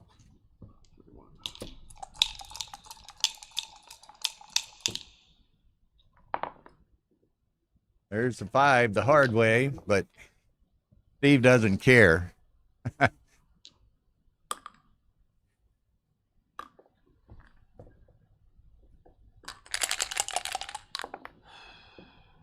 No. Going to cover a lot of things now. Cover with the 4s also. There you 5 go. the hard way again. Oh. Great shot, both out. Take the other one out. Oh, it's only 1 out. Yeah. Go across with that. Yeah. Yeah. Well, but this is double 4s. Oh, double 4s he's got. Okay, this is the right play. Had to come across for 1s as well.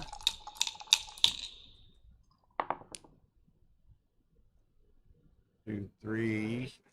Come across with that. What's the roll? Come across. 3-2.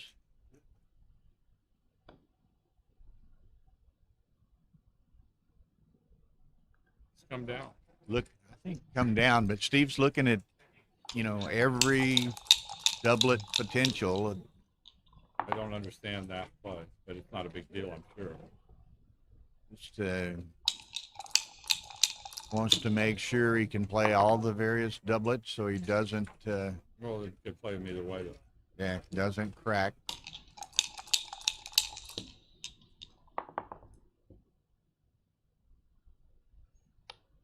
Okay. Steve's in extremely good shape here. But, you know, it is backgammon.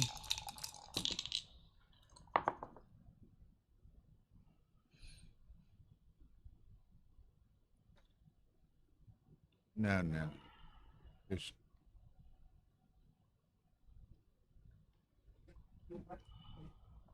Oh, we clear the 6 point.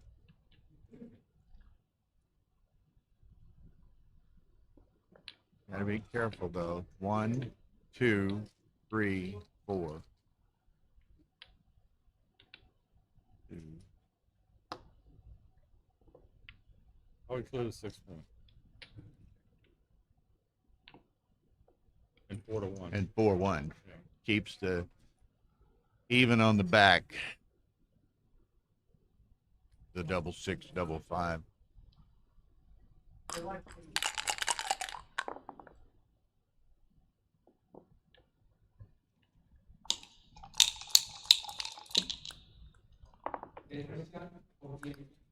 Great Okay, shot. 6. Pick it up. There you go.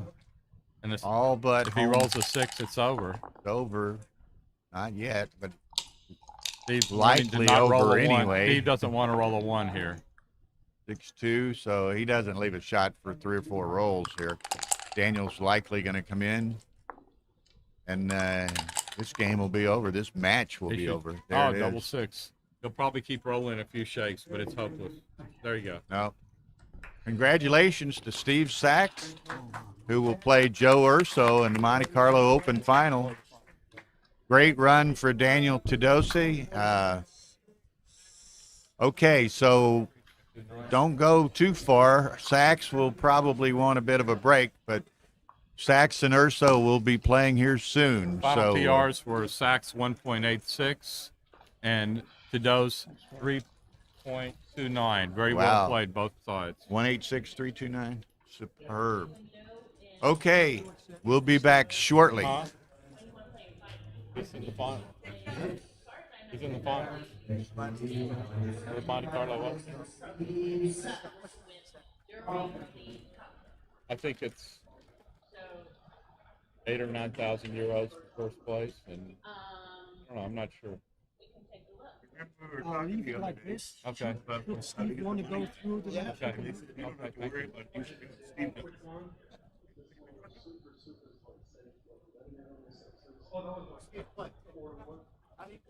They played 186, and the other guy played 329. How did they play over there?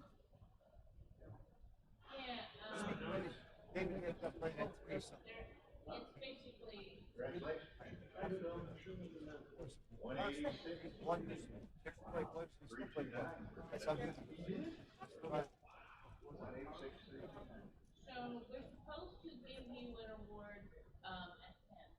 Typically, and normally, we have dinner break at 7:30, and the draw for championship intermediate at, what time is that? 8:30. You can still get in the side.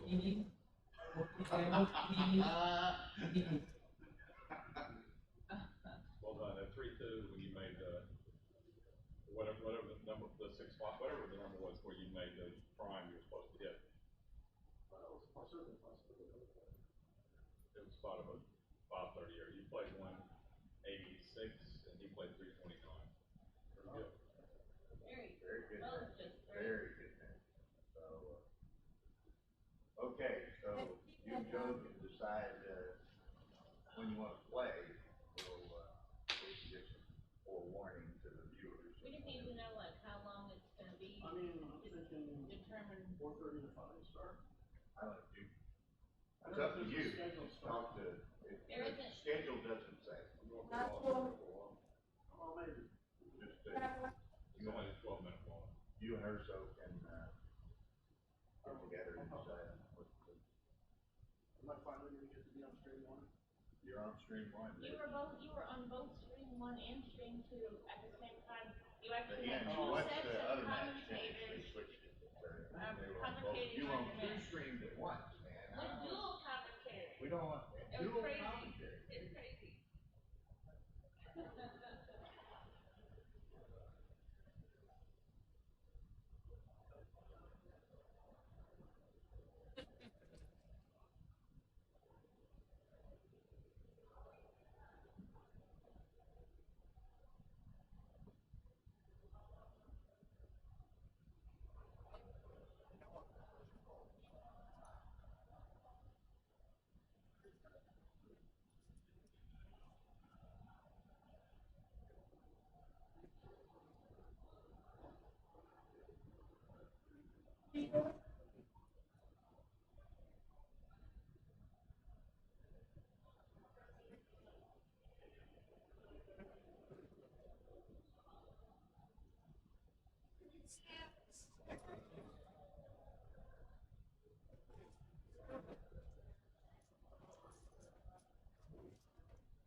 Okay, thank everyone for watching. Thanks to Joe Russell. Special thanks to Michelle Lamotte for some commentary contributions and transcribing the match. That was a 186 for Steve Saxon, 329 for Daniel Tedose.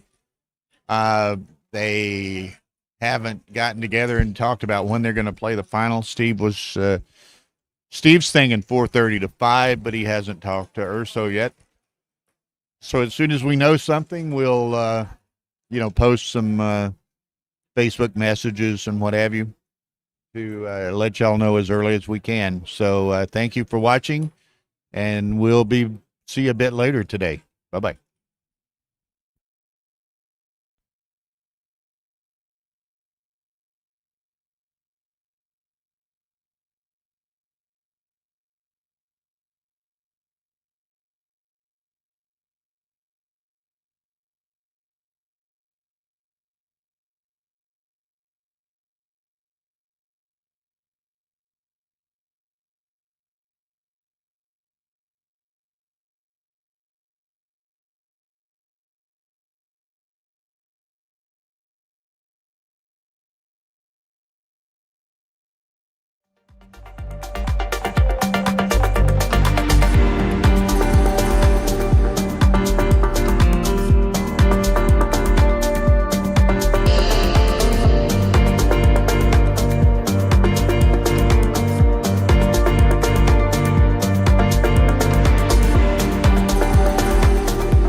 Okay, Du then darfst mit.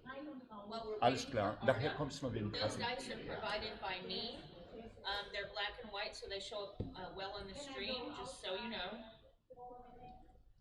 Come back and forth.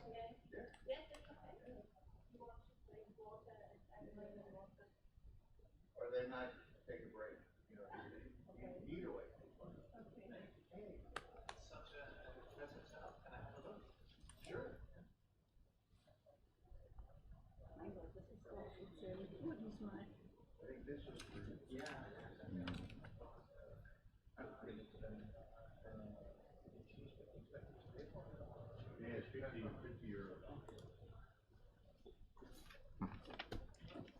It's required with a clock now for the weekend? You don't have to use it. You don't it's have your to use it. mutual Okay. agreement. If you Okay. agree, yes. If you disagree, no. No, I prefer no clock. No? No, No. clock? No. Okay. No clock? Okay, I'll No. take the clock, that's not a problem. Okay. But And then we also need we'll to- take the cube Then weight off we the need 2 board. more dice if you have. No. Yes. Oh. You're not gonna play with a tap? No. Okay, hang on a second, I've got some more. Okay, no problem.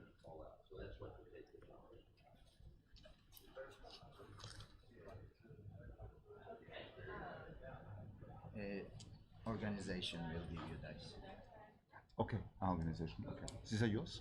No. I thought it's yours. This is organization dice. Now she will give you 2 more. Okay, super. Because transparent ones are not so visible on Yes, the okay, camera. That's why okay. she will I have supply. like a whole bag full of nothing Okay.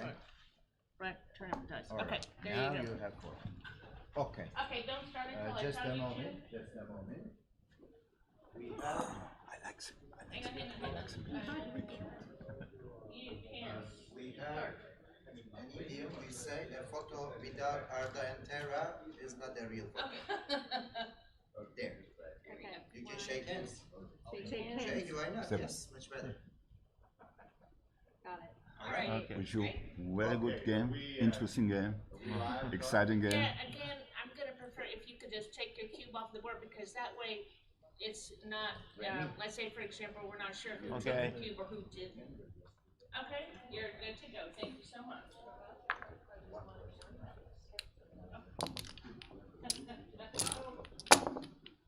Martin, All right. could you just look at the camera? It's right here. Camera. Yeah. Yeah.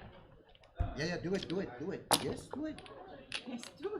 Yeah. Okay. And here. Okay, Backgammon fans, Bill Riles here, Tara Mendocino, Ace Point Backgammon, broadcasting from Monte Carlo this afternoon here on Stream 2.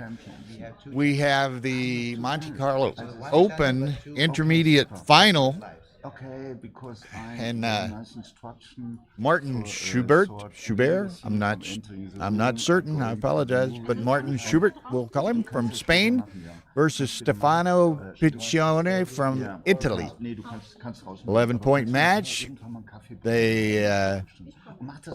It's a clock preference thing. It appears they've decided not to play with a clock.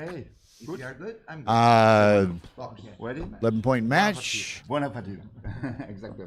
Die on the checker don't count. Responsible moves, not legal moves. They shake hands. They are ready to go. So this should be fun, and I'm sure these gentlemen are, well, one, congratulations to them for reaching this point. I'm sure they're excited about playing in this match and being on the stream. So we shall follow.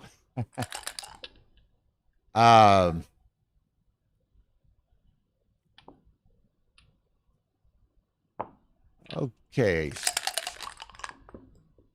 Stefano with a 6-4 to play. He's tempted to make the 2-point and does. Martin. Double aces. Slots, makes the 5, slots the 4. 5-2. Again, he had hoped to probably play 13-8 and step up, I would think. And then I'm making a fundamental error here. I was watching my stream on the laptop rather than the live TV screen, so I was a bit behind here. But double sixes.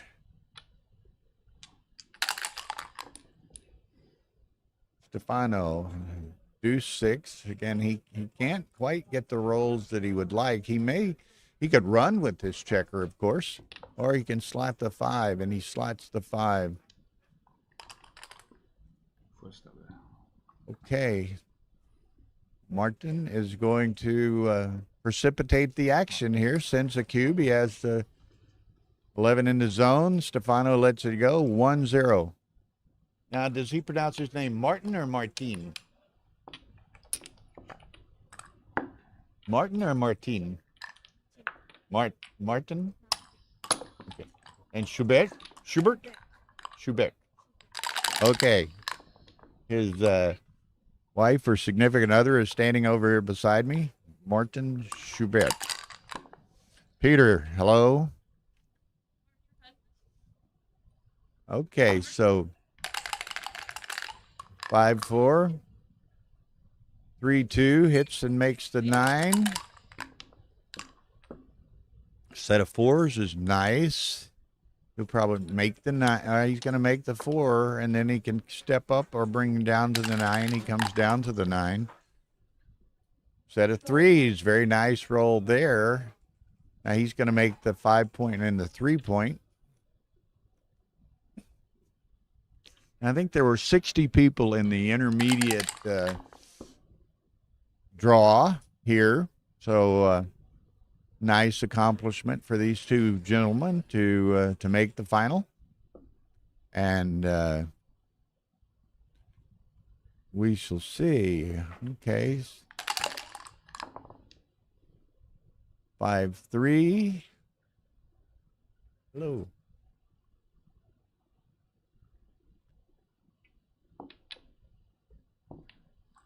Then, okay.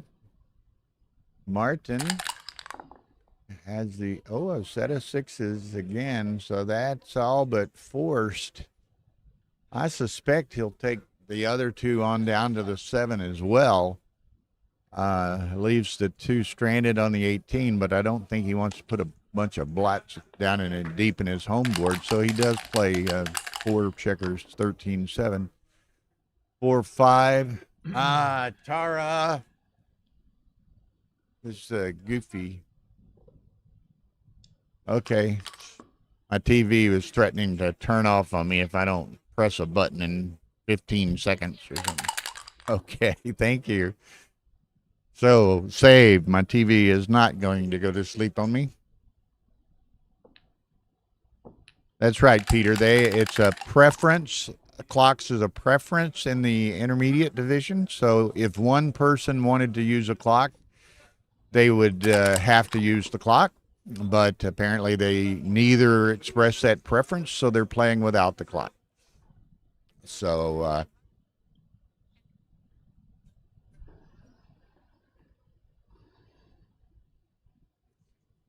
okay. Whatever.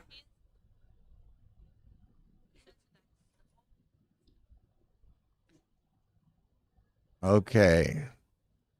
So anyway, sorry, a distraction or two ongoing here. So double deuces for Martin here. And it's kind of interesting. Okay, he's going to play it this way. I know ultimately that checker needed to go into the air. Now he could have played 2, from 6-2. Okay, he makes the ace point now. Martin contemplating what he might do. Set of 3s. He would have liked to have covered, but can't. So, wow, what's he do with this? I suspect that. What has he got? Boom, boom. I think I would shift 4-1. He's got to step up there. Ooh, pardon me, folks. There, and one more 3 to play, which if he's going to play it like that, he'll probably play 6-3. Gives him an additional builder working on that 2-point blot. Comes in. Safety's the other checker, but limits him to only 2 builders. 6-4, he's out. If he wants to leave, probably will. I think he goes to the 18 and the 11. 18 and then across to the 11. Well, he's not certain. He could come to the 9 and then make the 4. Then Martin needs to button up those checkers. Okay, he's sending it. Interesting. Well ahead in the race. But I'm not sure that this very possibly is a take. He doesn't make the deuce point and doesn't point on the ace. I think it's a take. What do we got? We got 38, 62, 88, 96, 105. Remember that. 10, 52, 82, 88, 89, 105, 89. So he's got a 16 pip lead. So maybe it is a pass. It's pip count would definitely indicate a pass. No. Structure is such that he could probably take it, but with the 16-point deficit, pip count deficit in the pip count, he's going to let it go, and it's 2-0 Martin Schubert. Schubert, I think is the way she pronounced it. And I'm pretty comfortable with Stefano and fairly confident in Piccioni. So 2-0 Martin. Sixes, roll those over. 5-4, so he's going to come down and step up, I suspect. No, he brings 2 down and trailing. That's probably not a bad play. 5-3, he gets hit. There it is. 3-2, he's going to make the anchor. Yes. 5-1, he'll come around the corner, probably to the 10. No sense stepping up to the 23. The 10 still out of direct range, so I think he'll go 11-10 with the ace.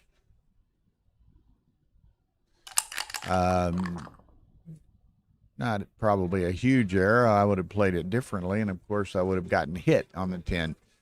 So there you go.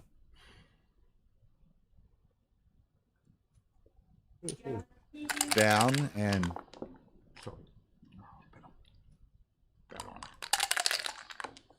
okay, and just for everyone's information, and something in 10 minutes or greater, officially at 4 o'clock, but I suspect it'll start slightly later than that. We have the championship final, the Monte Carlo Open on stream 1, and that will be Steve Sachs versus Joe Urso.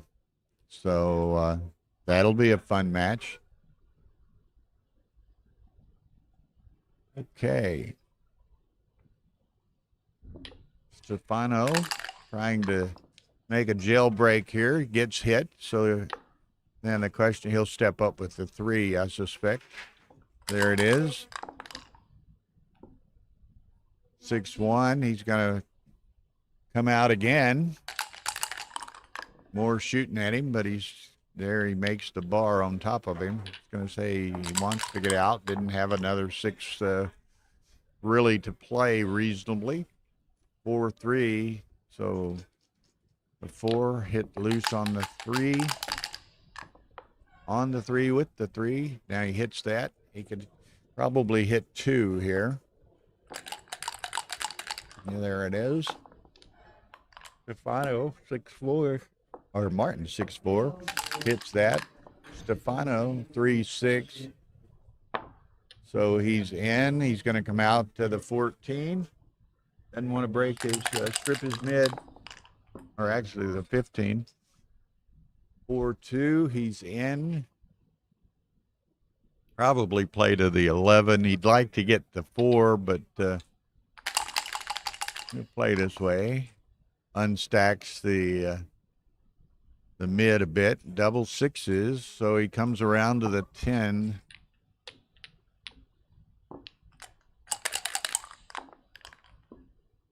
Oh, okay. So he's looking at doing that. And maybe that's correct. To leave the one on the 15 would have exposed it to a double shot, although coming around to the 10 would have blocked the others. So anyway, we have a bit of a holding game. Stefano is well ahead in the race, sends the cube. Probably a take. He's not that far ahead in the race, and Martin is anchored. So 6-5.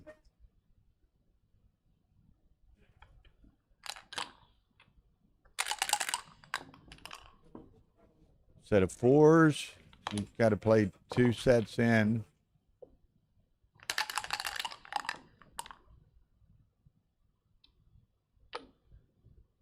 Double fives. Okay, so Stefano well up in the race. His lead has only increased since the cube. Going to play 1 in, 2 in. A little awkward, but we'll see what the dice give him. No problema. 6-3 is not what he wanted. That's a shot. Now his options are to play that 6, make the 3-point, and that dupes the 4s.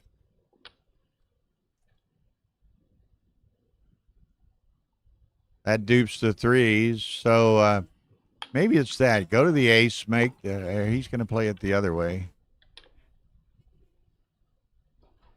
I don't like that. He notices the duplication that's available to him. So he could think you play to the ace and then cover the 3, but he's going to give him the ace. So if he gets hit, there's no duplication, but he doesn't get hit. So maybe he goes to the 5-point.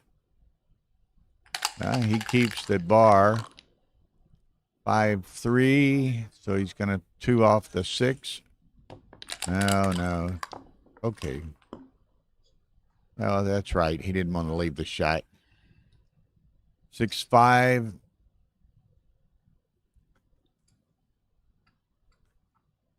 He could make the ace. He could play down to the 2 and the 4.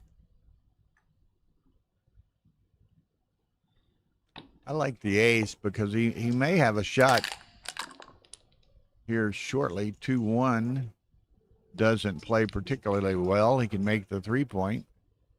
Now, Martin would like to stay for a roll or two and is able to do so. He'll make the 3 with the 4 and play in with the 5. If there's no real advantage in running at this point. He's well behind in the race, but he does.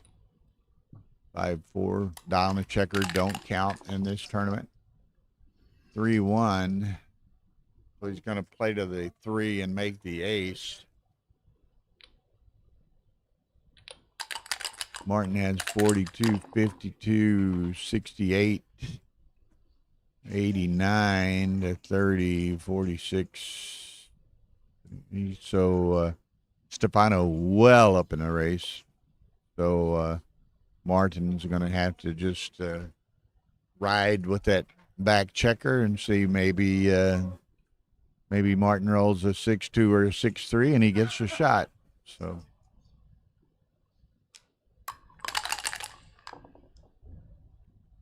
set of aces. Okay, so likely to be a 2-point game for Stefano and a 6-5 and a 2-2 lead or tie in the match.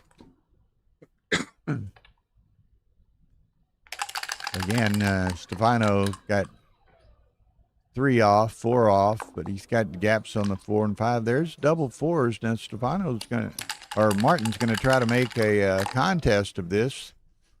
That's a second 6-5 for Stefano, so he's getting a checker off at a time. There's a miss for Martin, so that retards his rally a bit.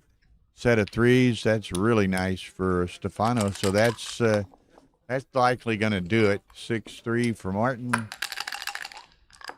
Stefano 6-2, so he should post on home with this. 3-1.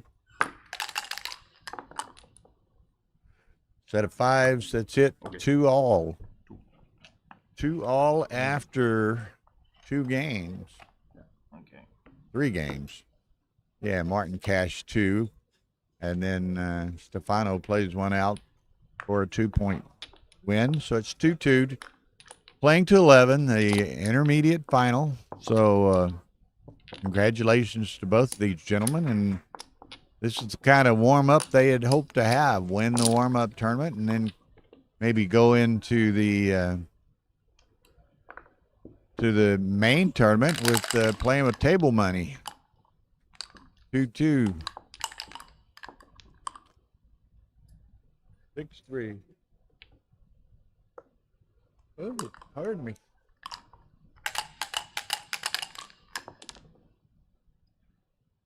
Six, 4.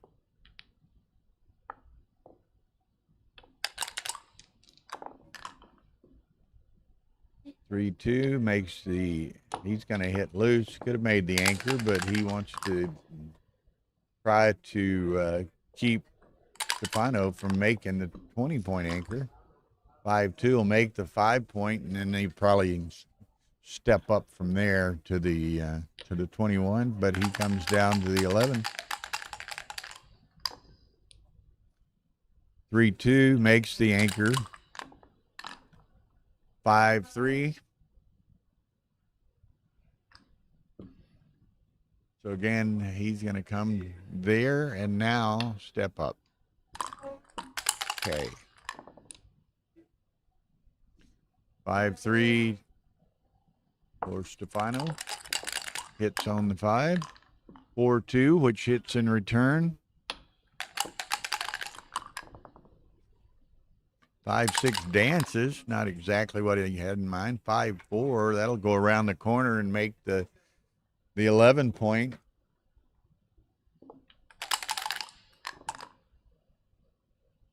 I'm going to have to change the direction of one of the lights on me here. It's blinding me.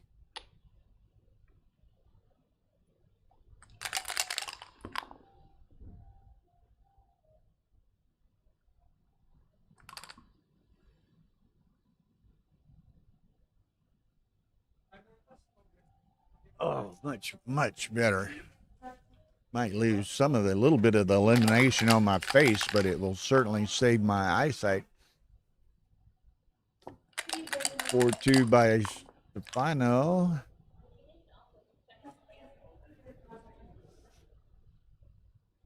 3-2. He may step up and go to the 6, but he'd like to, he might go to the ace and clean up one of those blots, but wants to try to get that trailing checker free and out. Stefano would like to not allow that to happen, and that's the best way to do it. Double 3s. That now, if Martin dances, which he does, then he's going to play on. I might have cashed. He's going to bring down ammo again. I might have played out to the mid. 2-6 comes out. Martin's going to have to roll a 5 to keep that checker from escaping.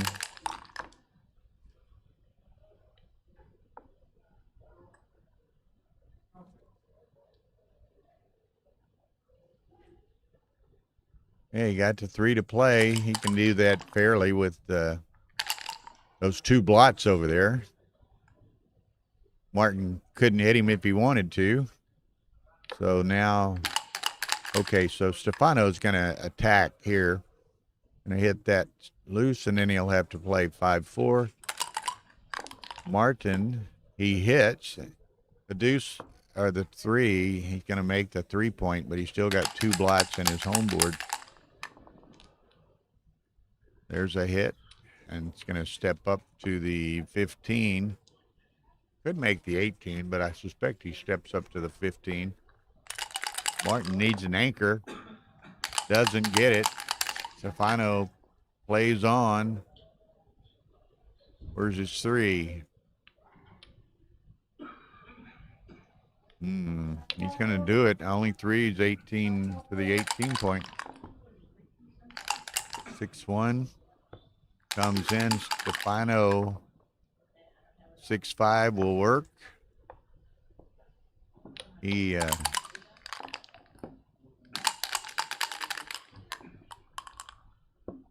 okay, 5-3. Martin needs to come in. Stefano needs a 6 to close him out. There it is. So it's only one saving grace for Martin here. It's the cube's in the center. So Stefano early on decided to play on rather than cash, and it looks as though he'll likely be rewarded with a 2-point win.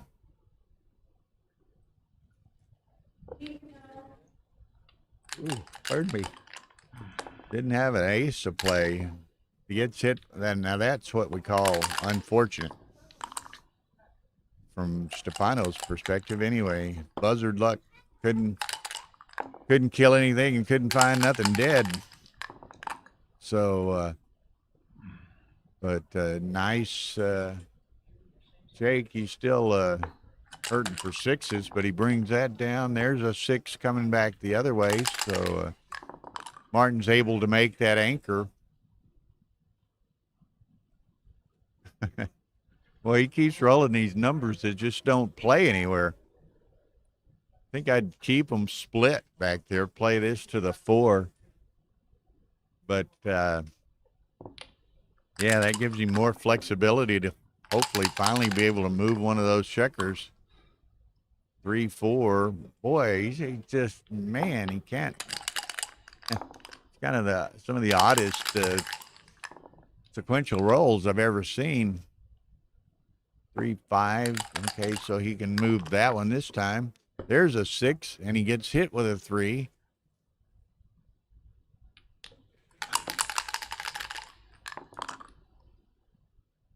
So, anyway. We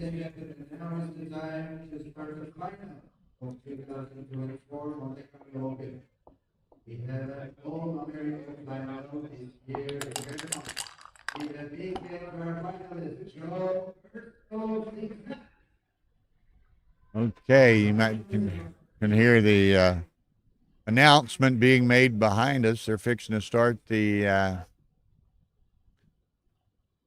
championship final of the Monte Carlo Open, and Arda introduces Joe Urso and Steve Sachs at the registration or the director's desk up there, and then leads them to the playing room. Well, if any of these guys in this final or in the championship final, whatever prize monies they win will more than pay for their entry into the main event. So, they're playing with house money. I said table money. Perhaps I should have said house money, but they'll be net positive for the tournament before they enter and play in the main event. So, nice position to be in.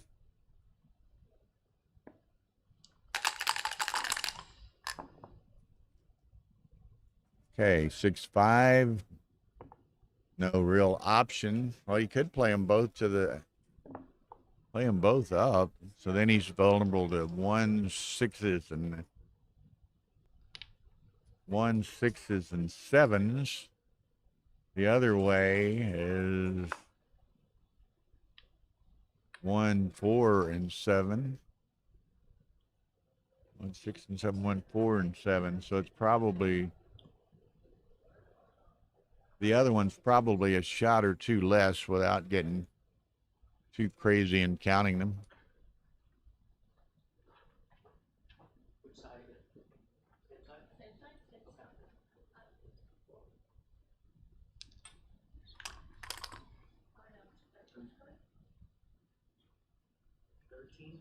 Okay.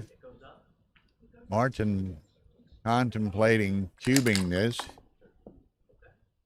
It's a 4-3, which hits and covers. So now he probably just plays on.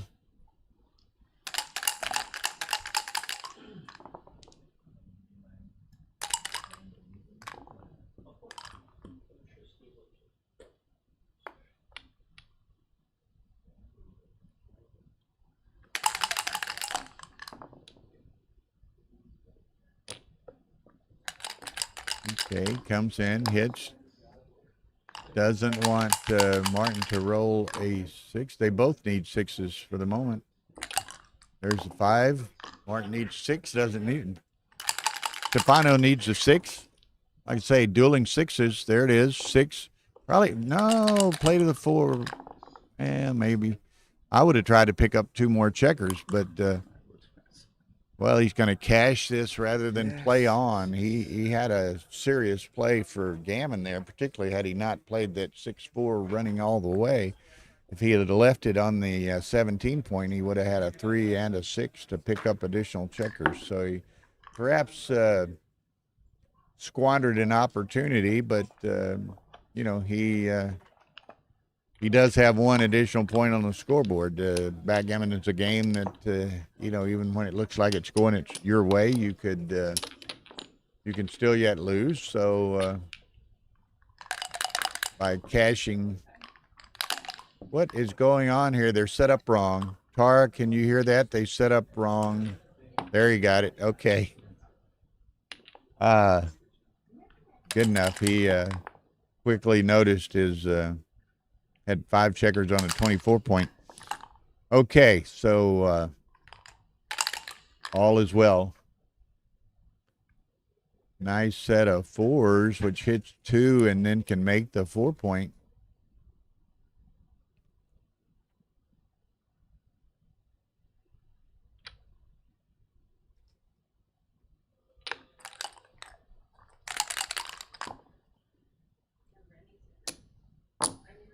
So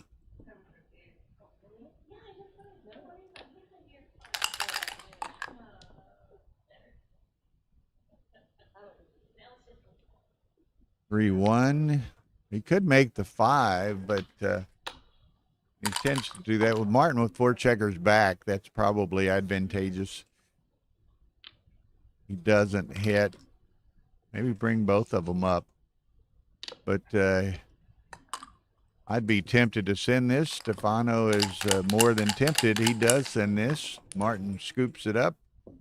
Another 3-1. So that 4-6 hits.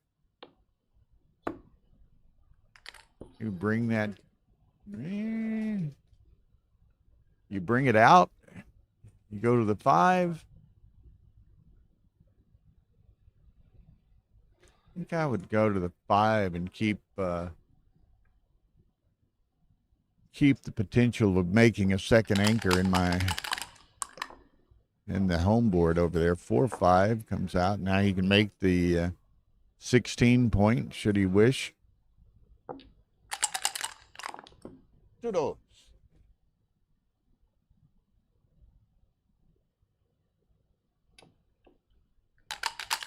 Okay, 5-2. 6-2 for Stefano. He safeties it. He's well ahead in the race, so why risk getting a hit and getting checkers sent back?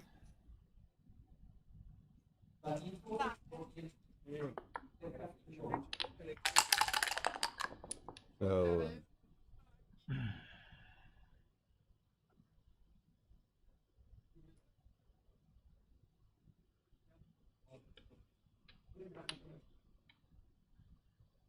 okay, plays them down. Set of 6s. Not too many options here. Now, I guess, does he slot the 2? Yep. Okay. 5, 6. So he'll hit and go to the 5. Martin 1, 6. So he's not feeling too good right now about holding that 2 cube, and Stefano in a very strong position and favored to make it even stronger. That's not the role he wanted, but maybe he plays both those forward a bit. 4 and the 1 forward, perhaps. Although he might play 6-5 and save the double 4 to make the 8 point, but not a huge difference there. Double 5s, forced play. So now Stefano is really in the driver's seat. Martin's defense is crumbling over there. He can make the 8 with a 4-1.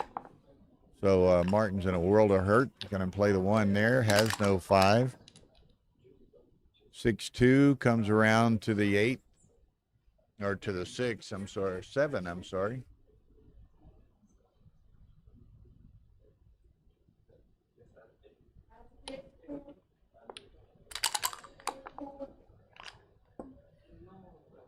Okay, 4-2.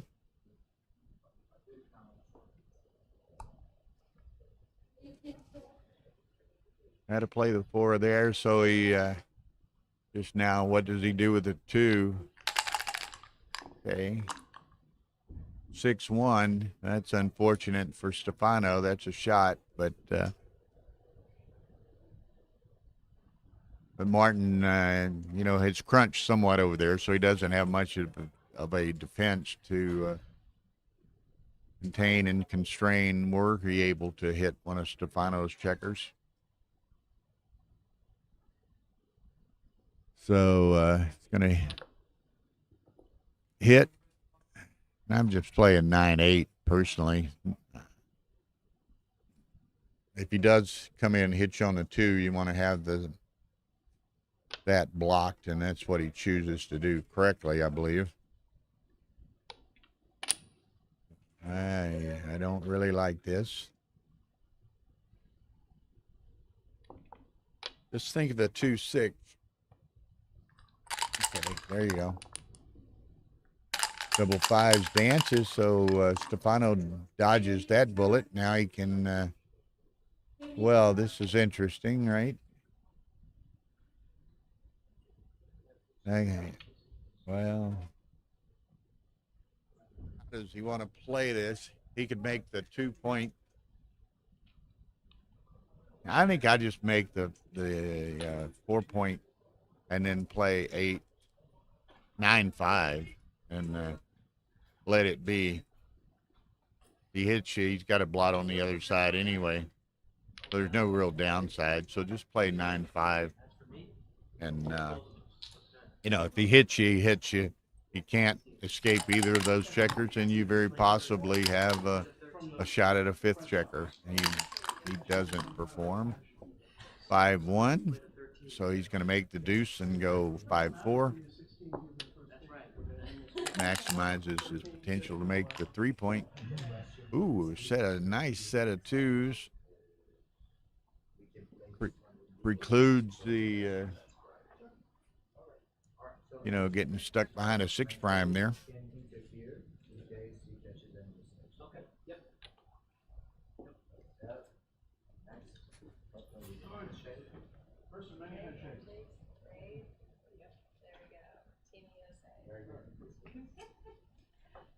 All right, gentlemen. So this is the final. Okay, you both you know Aviv, I'm sure. What? This is Aviv Ziva.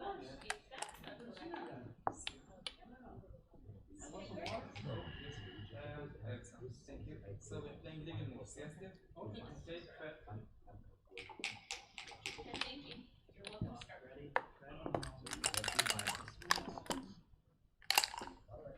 Okay, ace 5 has no 5 to play, so 3's dances.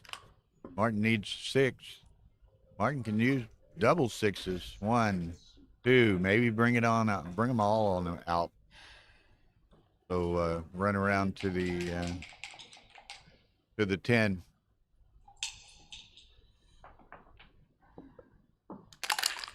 Get them all set and going.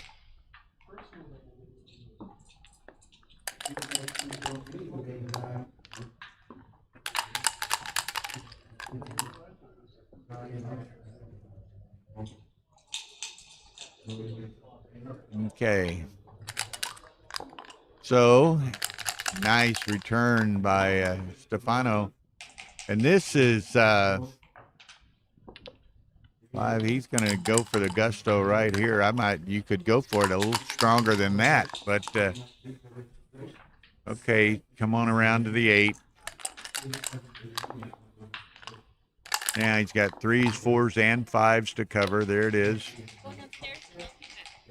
When you come back, bring me a Coke. So, okay, we got both matches going. Tara has to really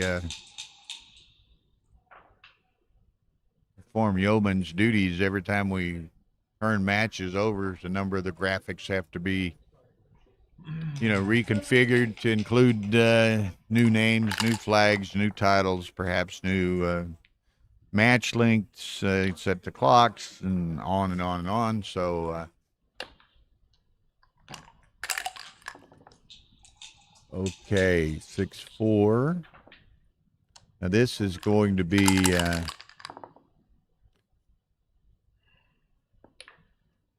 that's unfortunate. He'd like to take a checker off and probably should go ahead to. Martin only has a 3-point board, so he doesn't have much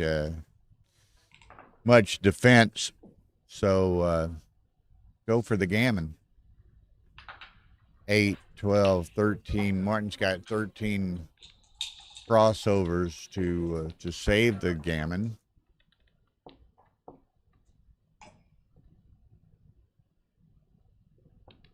So this is, does he take a little bit of a chance to enhance his gammon possibilities? Perhaps so. I think he probably should have. Now there's the ace. It puts it back in the air, takes 2 off. So now the gammon's just almost a lock.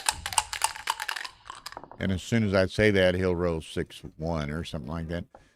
Okay, so he's still 1 in. So this is going to be a gammon for Stefano. We'll take a 7-2 lead.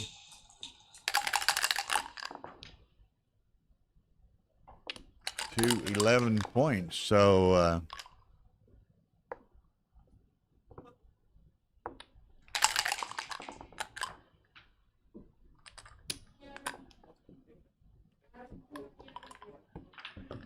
yeah, there's Yes.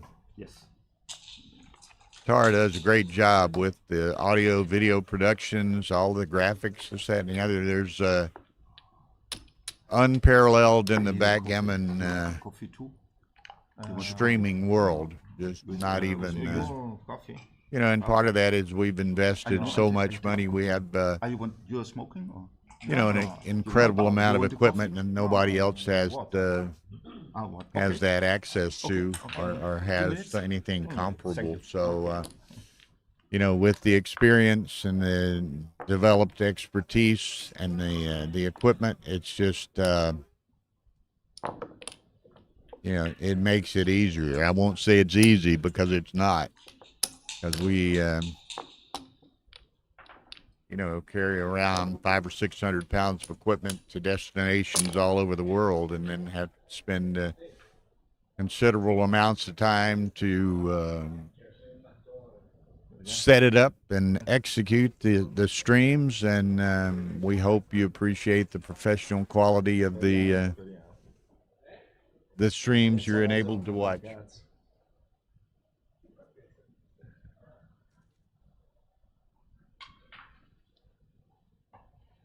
So Martin had decided he'd seen enough of it for the moment, so he's taking a bit of a break. Stefano's content to sit in his chair and enjoy looking at the score. Now tomorrow, this will be these two matches that are ongoing at the moment. Those will be the last streams of the day. There is a dinner break from 5:30 to 8, I believe, and then and I don't hold me to these exact times, but there's a dinner break. Then there's a cocktail party and welcoming session by the tournament directors and what have you. There's a public draw of the brackets for the intermediate and championship divisions later, and then there's a Calcutta auction at 10 p.m. tonight, I think. You know, and it's gotten to be such a large field. They're anticipating, quite a large field, of perhaps as many as 250 in the championship division. So they're going to have a Calcutta tonight, but of course it would take forever to try to auction off everyone in 3- and 4-person teams, as it may be typically the case. So, and I don't know what the final decisions are or exactly how it's going to work, but apparently the Calcutta auction is going to sell off teams of players. So like you can buy all the American players, you can buy all the French players, you can buy all the Brits, you can buy the Japanese, whomever. Some of the smaller countries with not as many participants, I think they're going to group some countries, and I don't know if they do that in some geographic fashion or exactly how it's done, but they're going to. I'm sorry?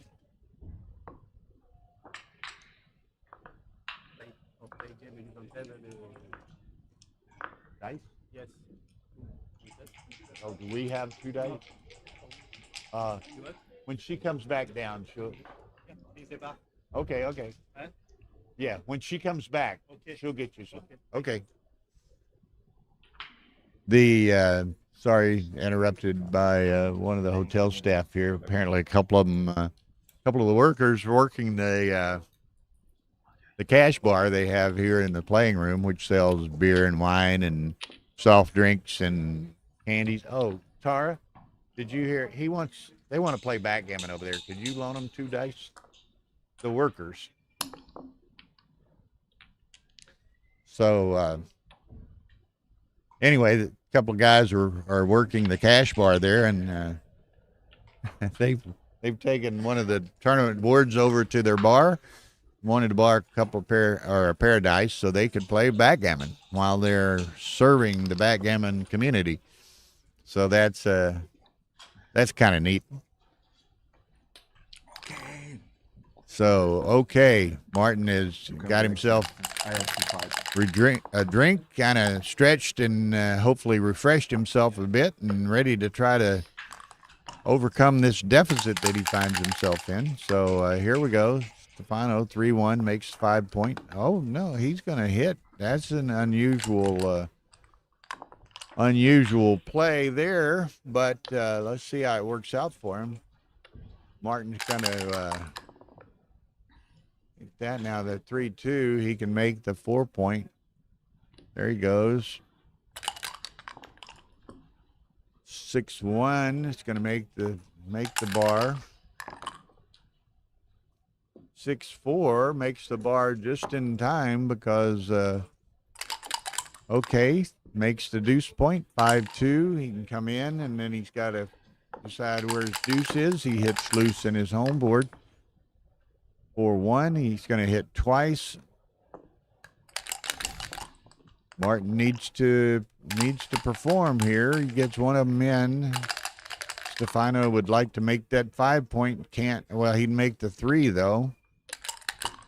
Immediately sees that. 2-3. Stefano only 8 checkers in his zone, so he's got a bit more work to do. I'd bring 2 down.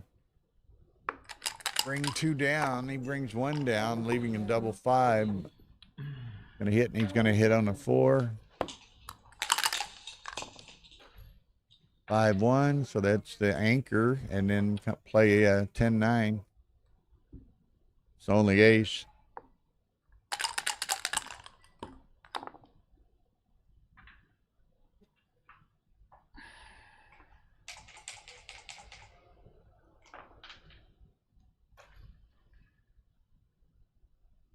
looking across, I can see a big screen TV over there that's showing Stream 1, and Joe Urso leads Steve Sachs 1-0. They're playing to 13 in the final. I think they're playing to 13 in the final. Supposed to be playing it. Let me look at this real quick.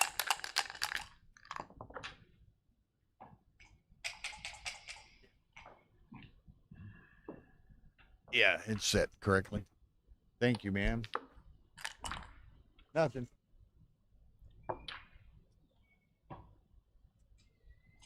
Okay, so Stefano's getting more ammunition into play, as it were. Now he can safety. Stefan, he could play that. Yeah, just safety that blot that he had. Stefano 6'5". What you want to do with that? He could come all the way around and just leave the one blot in Martin's home board. Might be the play. He's going to play it this way, though.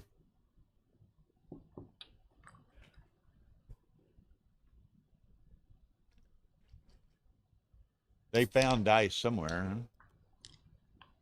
Okay.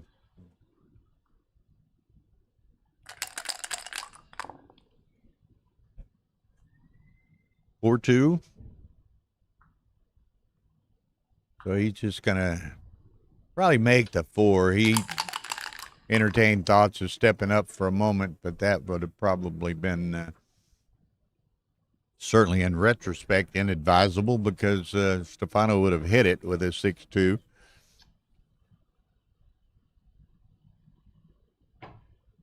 Looking at his options, I don't just as soon. Maybe he brings 2 down. He didn't. I wouldn't want to bury those checkers deep. But he does. So let's see what 6-3. He could bring 2 down, but that gives Stefano some free play in clearing the midpoint. But what else do you do?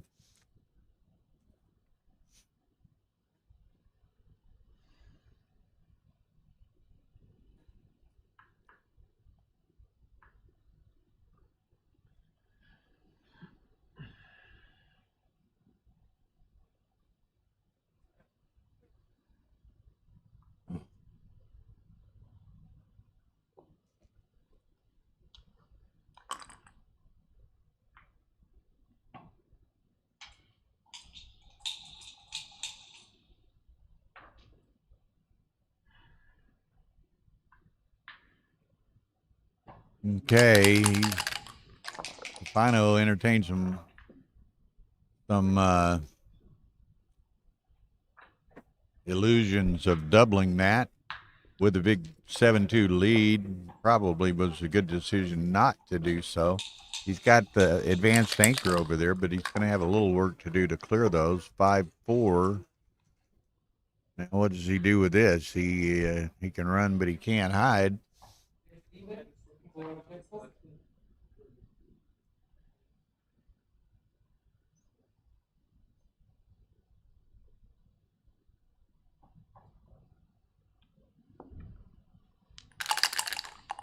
Threes and fours.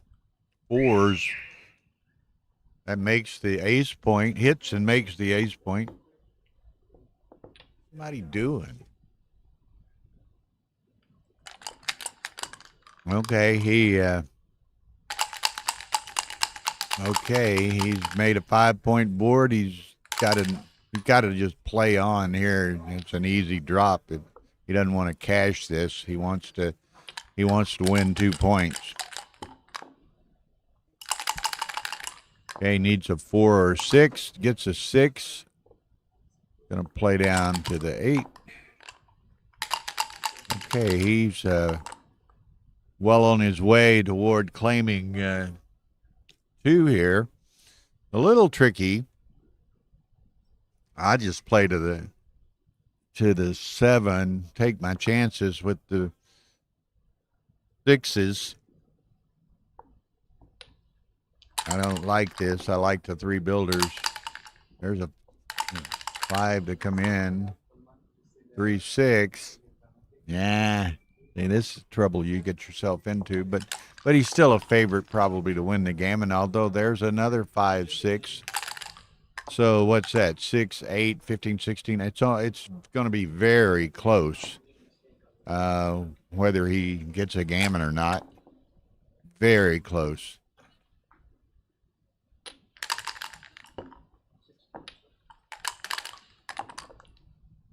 Okay, 4-5.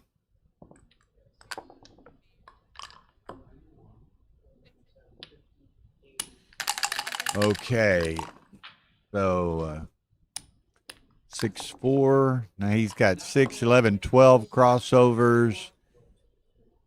12 cross. I mean, it's going to be very close. Very close.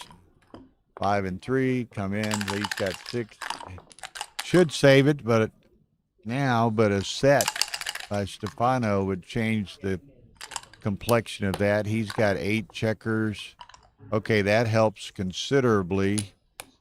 Gets 4 crossovers. Now he's going to go to the 8. Go to the 5. Okay, Stefano needing sets, doesn't get them.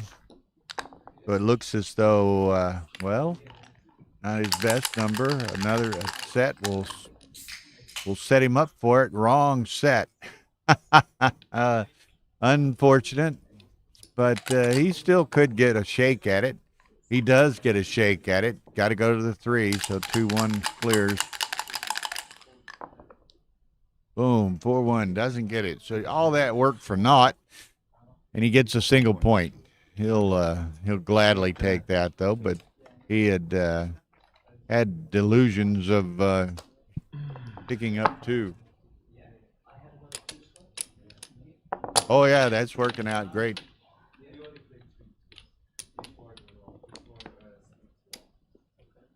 White tablecloths we typically use. Yeah. So as you can see on this stream and the other stream, Tara has taped down the scoreboards. Yesterday, everybody kept moving the scoreboards all around, and oftentimes they got out of view. So she said, "Well, we'll fix that," and fix that she has. 5-1 by Martin.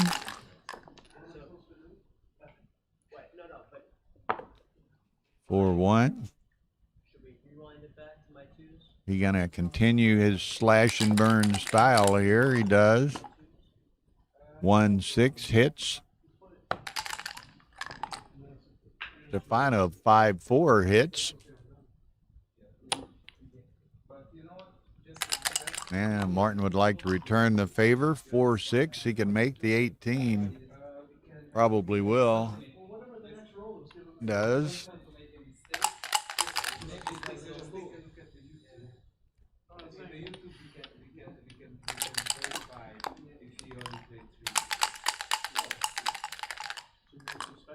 Didn't like that.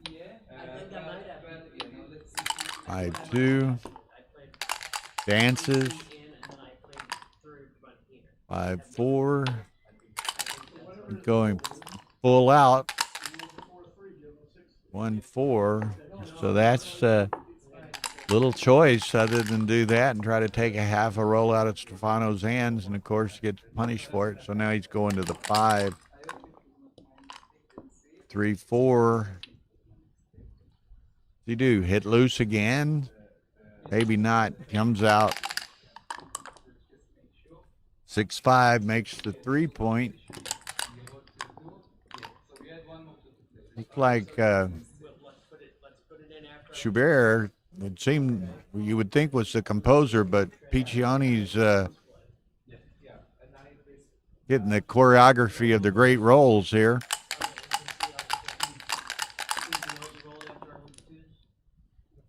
3-2 hits. 2-3 enters but does not hit. So See how he plays this. Probably, I think I play to the. I don't play to that. I was going to say to the 15, but let's see what happens. 2-4. Coming on down. Don't dance. Dance he does. Stefano open season over here.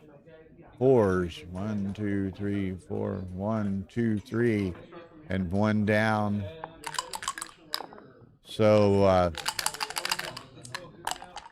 again, Martin just cannot get a break here.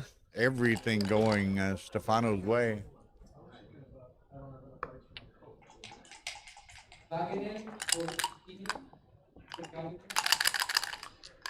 So,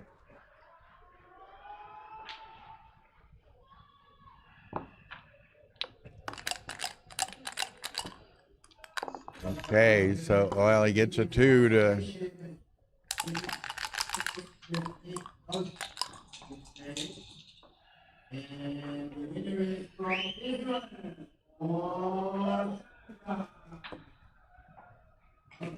What is that?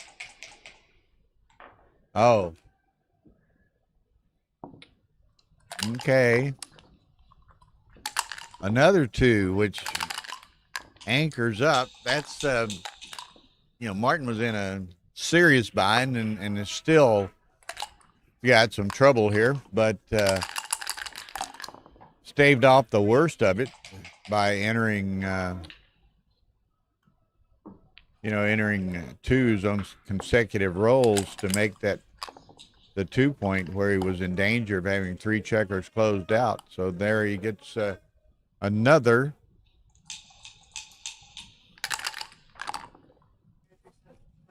Five one makes the 9 point.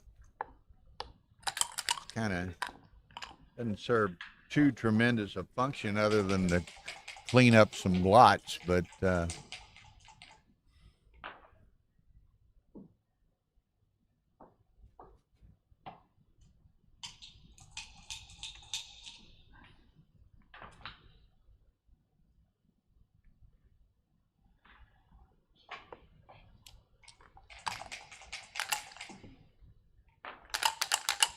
okay.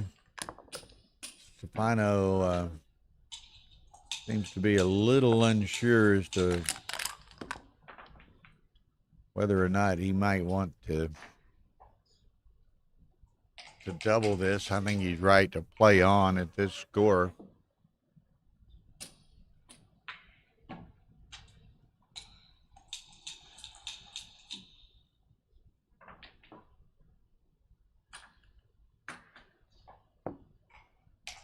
Okay, plays it safely all around, and that's probably correct with that 6 point board. Now make the 8, and that blocks the 6s from the 2. There you go.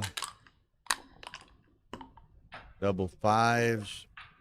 Gonna run from the back. 1, 2, 3, 4. Probably just take 2 to the 8. 1, 2 more to play. Just play them to the 8, I think. 3, 4. He's gonna play the 3. Fair enough. 3-1. He'll safety that. 5-1.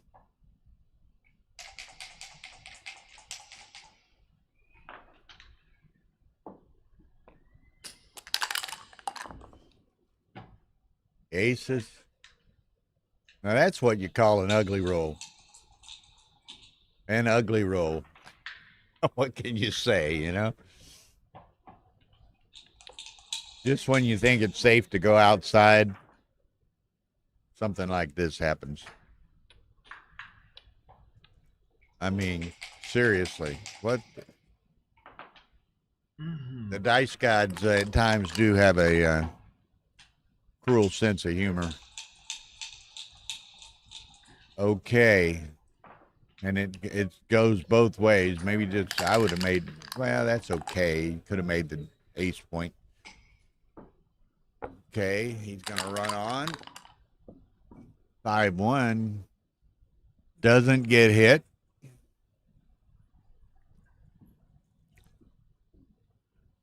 They're both being tested with less than stellar dice rolls here. Yeah. He's going to play to the 13 and the 3, I imagine. No, he's going to. That's illegal. That's illegal. He played 3-1 rather than 2-1. So.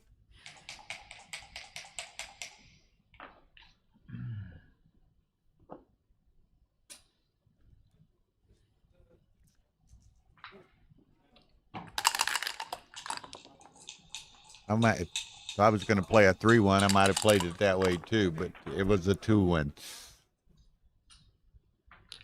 Okay, gets hit. Makes point now. Stefano needs to enter. Does, but has to play to the ace.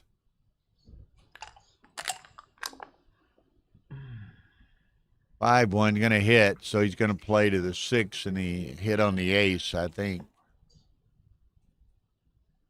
Tara wants to play off the 18, but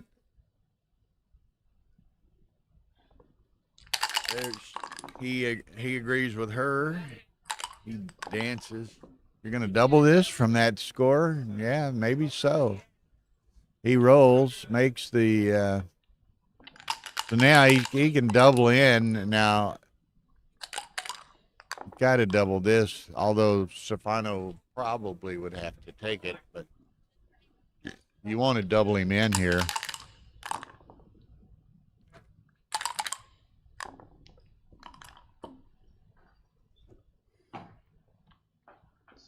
One, two.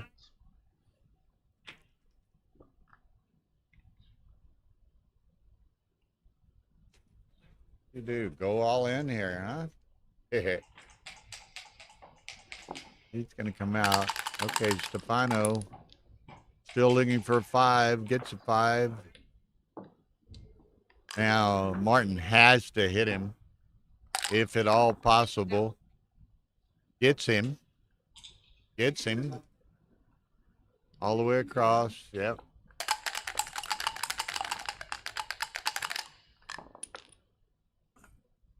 Okay. Now, if he doesn't hit him, just now he's going to got to double that. He can't, not hardly any G's in the cup, so go ahead and cash it. Interesting game.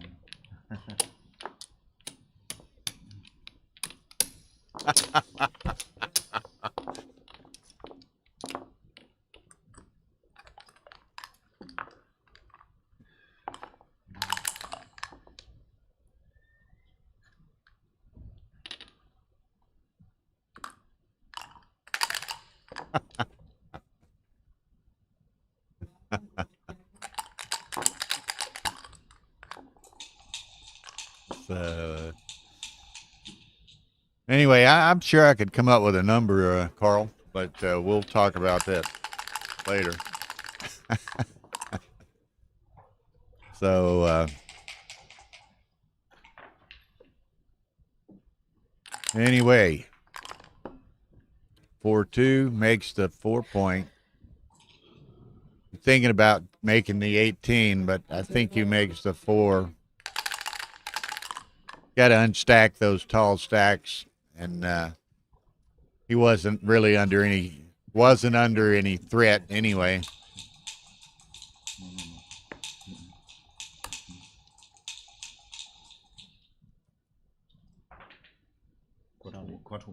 Yeah, okay, no pasa nada. Just double slot it.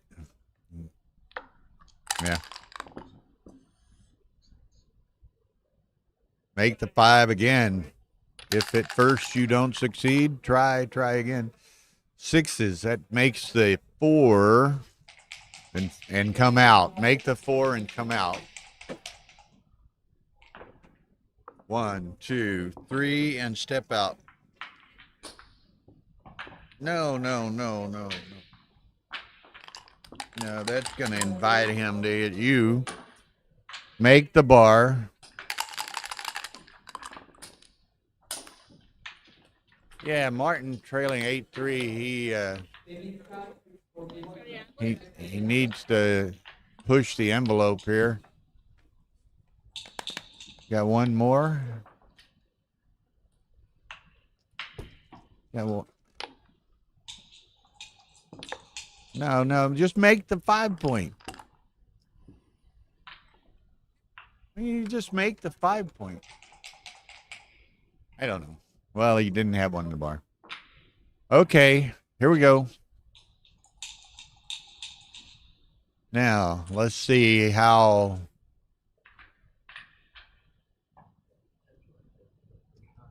Stefano, 3-way, Martin, 8 away.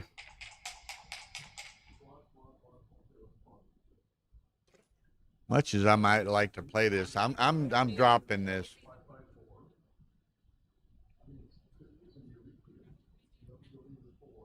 I think it's a pass, but he takes it. Nice double 2. Now slot the back of the, no, slot the back. Slot the back. 3-6.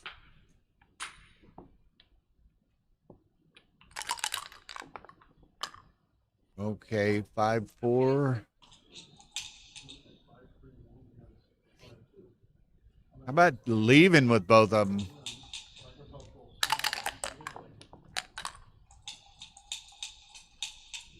No, no need to do this.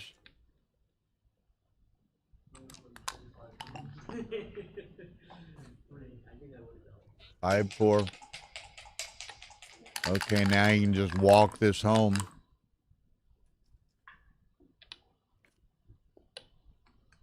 Probably, he might can milk it and pick up a second at some point, but relatively unlikely.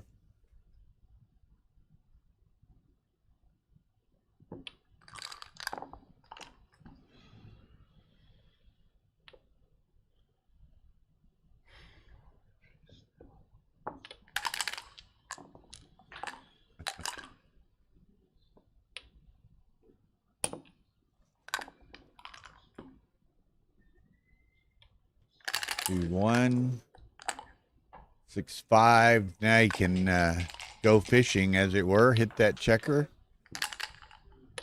Make that. Now he there's the 2, but the 2 that he can safety. 2. Doesn't want to leave a shot, so he's going to do this. 5, 1. So now there it is. So he tries to position himself so that he can hit loose again. There it is. He can, he'll continually fish for a second checker. Now, actually, given the opportunity, he could slot on the ace as well. Play it where you could slot on the ace. 2, 5. 3, 1.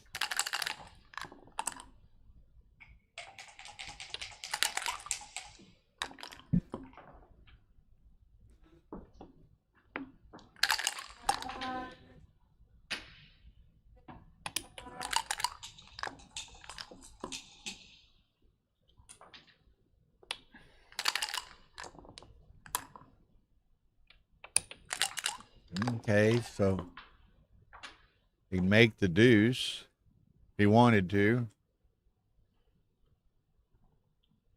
Yeah, go ahead and hit it on the front again. Give him the chance to roll a 2, 3, 2, 1.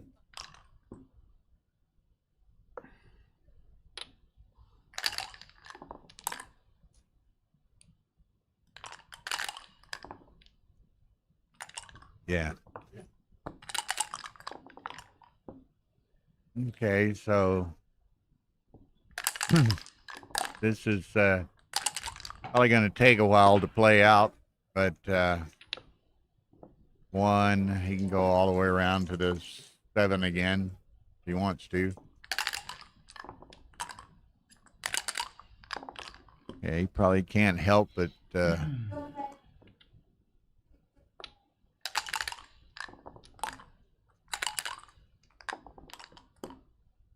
At 5-3. I think. Yep. 5-3.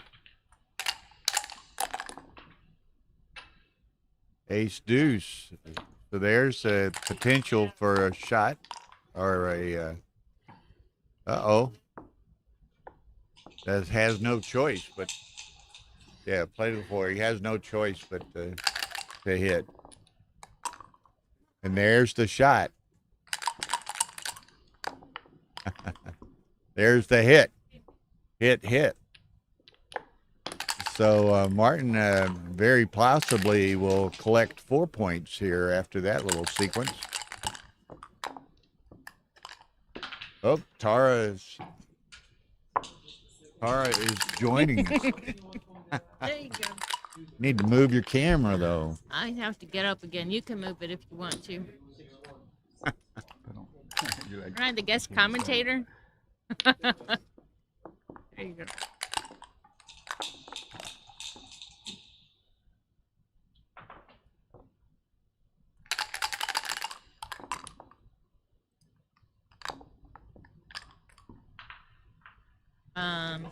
Yeah, you're right here.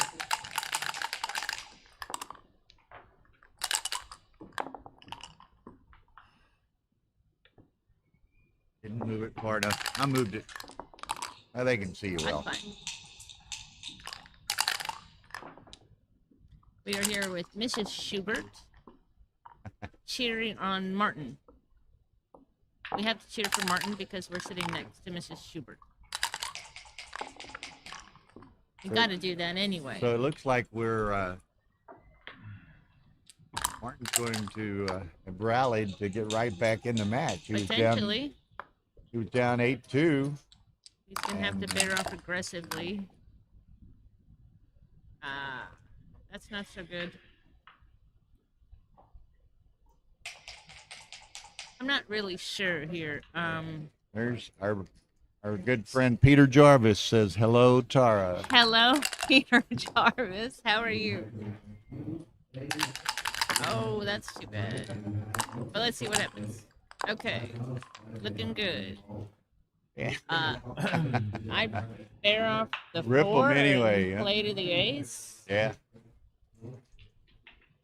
Why not, right? Oh, Okay. I would have borne off something. Okay. Bear off the 4 and play to the 2. He Gotta just, bear something off. 2.4.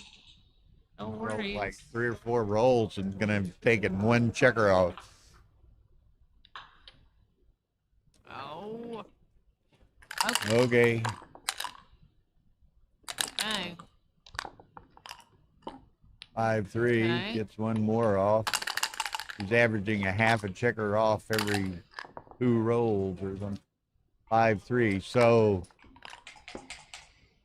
that bear off didn't work out the way that Let's see. Martin had envisioned. Dice wouldn't cooperate.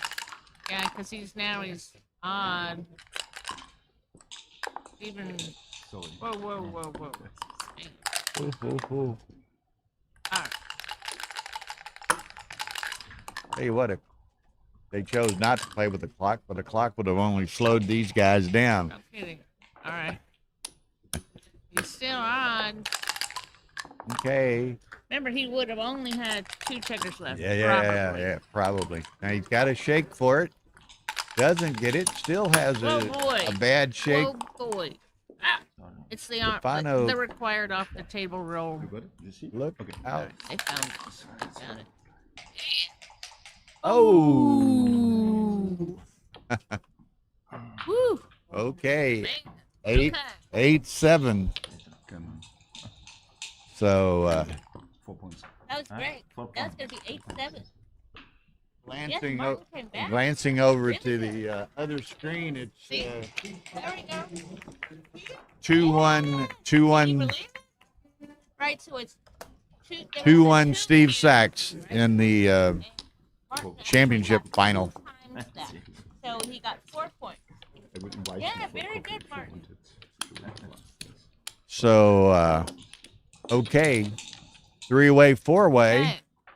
So Martin's going to should be looking for a gammonish opportunity to send a cube. Yes.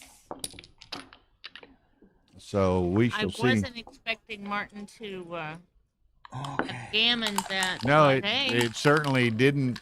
things worked out his way. All right. It certainly worked out his way. The strong opener for Stefano. Pretty much Stefano, isn't it? Or oh, Stefano? I don't know. Stefano. I've been saying Just what Stefano. he wanted. Anything that doesn't leave a blot is what he wants. And of course, that's what Martin wants to play is 2 down. So that's a great response, I believe. Okay, now when does Maybe. Martin get itchy? Okay, Not here yet. we go. That- Uh-oh. Oh, So that that's steps it. up. Step up. Okay. Make the 9. Hey, is that right, Step up? I guess so. I think so. Maybe Make the 9 and No, then I play don't think so. 10-6. What else you gonna do? Make the 4. Stack it because I mean he's. Oh no! I would have either made the 2 or the 4. Maybe. But he gets away with it. This isn't. That wasn't on the radar, but that's okay. Okay. Martin's hanging in there. Okay, let's see what we got here. I mean, normally I Once make you the get 4, right? normally you make the 4, but then you're playing with So are 3 we blocks supposed to- here. Well, but then again, Stefano has a blot as well, so I still would. I'd still make the 4. I'd make the 4. But they've shown a little bit of aversion to I'd make the 4. playing that aggressively and leaving that many blots, and Well, that's perhaps at this a 4, you gotta make distinguishment. the 4. Whoa, there's You want the to give him a 6-5, so 6-2.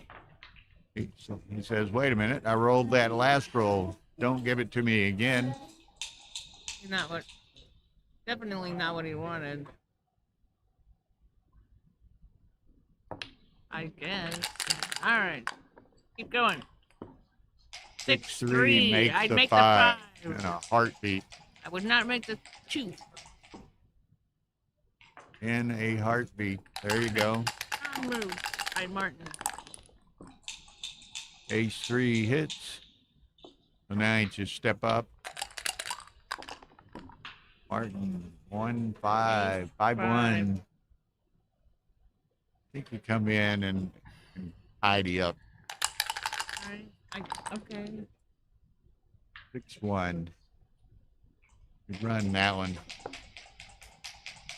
No, do not step up. Do not step up. Because that brings the checkers on the 9 into play, working on the 3. It's more builders than active. Should have played 15-14. Can Martin double this? He could double this. I would have doubled that. Okay, so he's got a hit. There's some screaming going on at Green One commentary. Somebody needs to give Phil a sedative or All something right, over there. so officially I would have. Oh, wait. Oh. I would have doubled that before the. Oh. Now so he's remember, he's Martin- got to play on. Exactly. See, that's why we double that, and then you're talking about playing it for the match, maybe. Okay, makes the. This is great for Martin. Really good for Martin. Hope he made the anchor. Now I cash it. Double that. Double that. Martin. There he goes. Gotta pass that. Yep. But if you take that, Stefano, Mrs. Schubert will be he's very in the happy. old sit back and rub your palms on your thighs mode. Excuse me. Well, that's how some people think.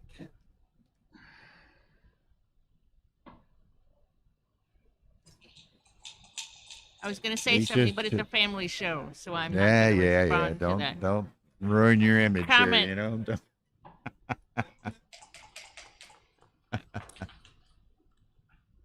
So Okay, this is pretty I can't strong even first. I can't even believe he's tempted into taking this, but That's all right.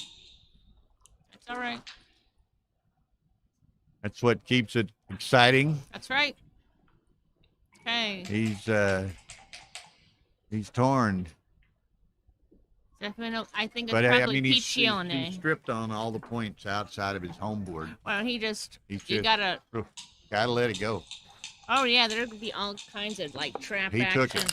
Oh, all right. Oh, oh. We got a kibitzer here too. Okay. You're cheering for Stefano, right? Okay, okay. So first it was Mrs. Schubert. Now we have a kibitzer for Stefano. I'm gonna try to be as unbiased as I possibly can.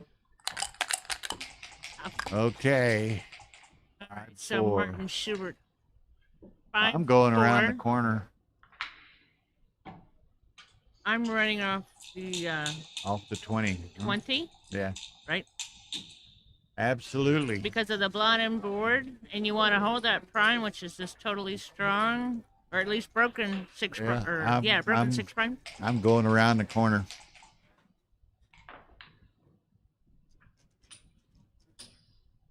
He's gonna take his time.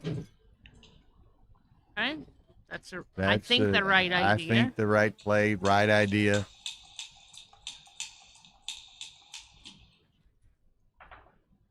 How's it going over at green 1? 2-1 sack. Wow, they're But it taking looks like, their time. And what where's kind the of cube cube? is that? How big is that cube? But Steve looks like he's going to win that game. Whatever. I can't tell what size the cube is. Okay. So. Somebody might let us know how big is a cube on screen 1. All right, so what boy? No That hitting. hit.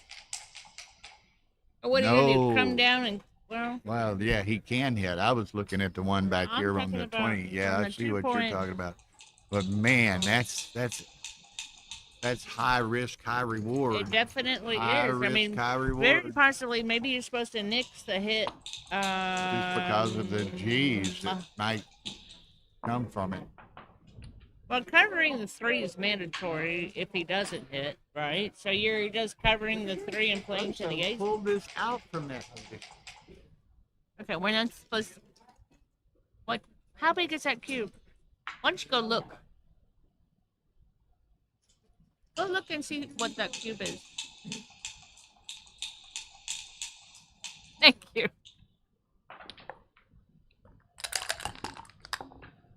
All right, here we go. 4-1 by Martin. Just a 2 cube. All right. Ooh. Okay. Martin to play a 4-1. He decided not to hit. Right? Yeah. Yeah, which I think was right. Or Stefano. Yeah, you just want to play to the 6. That's perfectly fine. Okay, let's go. Whoa.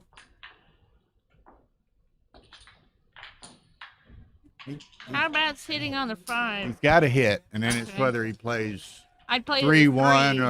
or Yeah, that. All right. That gets my vote. All right. Okay, so we've got to cover that blot on the ace point. That's not going to do it, but come just to the 6. come to the 6s. Got to be right. You need to cover that. Cover that. You don't do it. Not don't at this do score. it. Don't not at do this it. Score. That's perfectly fine. That's the same thing. All Same right. thing. Okay. A 5-1 is Look for what out. is this do? Oh, Make the the 5. 5. Make And the come 5 out with 2 of 'em. fantastic. There There you we go. Coming out with 2 is perfectly fine too.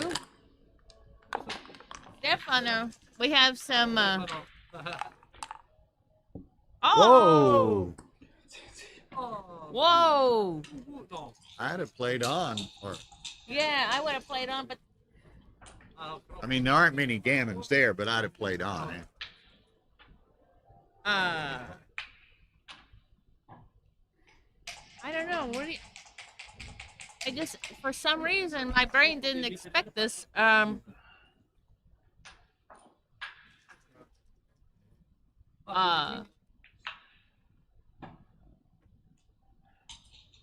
What's the? What do we have here? I mean, you can't take that. So you're playing from Crawford 4 away. Okay, so it seems that Martin is passing. So again, we're playing from Crawford 4 away. Crawford 4 away. All right. So we have our Italian fan club here. Okay. Yeah, but I'm boss. But if you would double, I can take it. If you would give a double, I can take it. Yes, but you don't do. But it would be yes. I may not, but you may. But no, you don't do it. But, I'm hearing music. I just want to make sure it's not being played at Stream 1 commentary. All right, so Okay. this is Crawford 4 away. There's a similar situation with Crawford. What's going on? What's going I on? don't know. They were looking over at the other table like there's some distraction. This way, I want to fight a little bit more. Could be. Okay. Okay. Okay. Oh. One more time. All right. Martin's off with 3-2 down with his. Well, he'd like to win a G here. Get the 2 away. So he's going to play fairly aggressively. He's going to make the bar. All right, Ace point. got that, And another that. point. 4, 5. Whoa. Double tiger. Wait. Put the checkers on the bar. All right. Yes. The double tiger. I don't know. Anybody know if that's the right play? Maybe it is. Okay. 4-2. It's either down or spread. Okay, that's reasonable. What do we have here? 6-4. Maybe 13-7 and hit on the 4. That would be my play. Looks right. You don't want him to keep. Yeah, and it takes half a roll out of his hand, too. 13-7 looks absolutely normal here. He could play 6-5 or 11-5. 13-7 is clear. Is it ace to play? Play to the bar, right? What do we have now?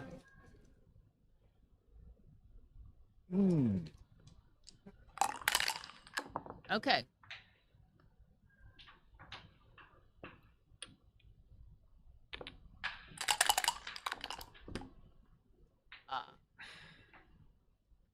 Okay, you go ahead and make that. What is that? The 11? 11? 11. What Yeah, is this there? let's go around the 11 is corner. fine. Okay.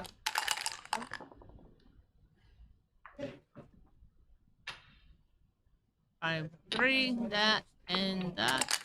Right? Oh, I wouldn't play that.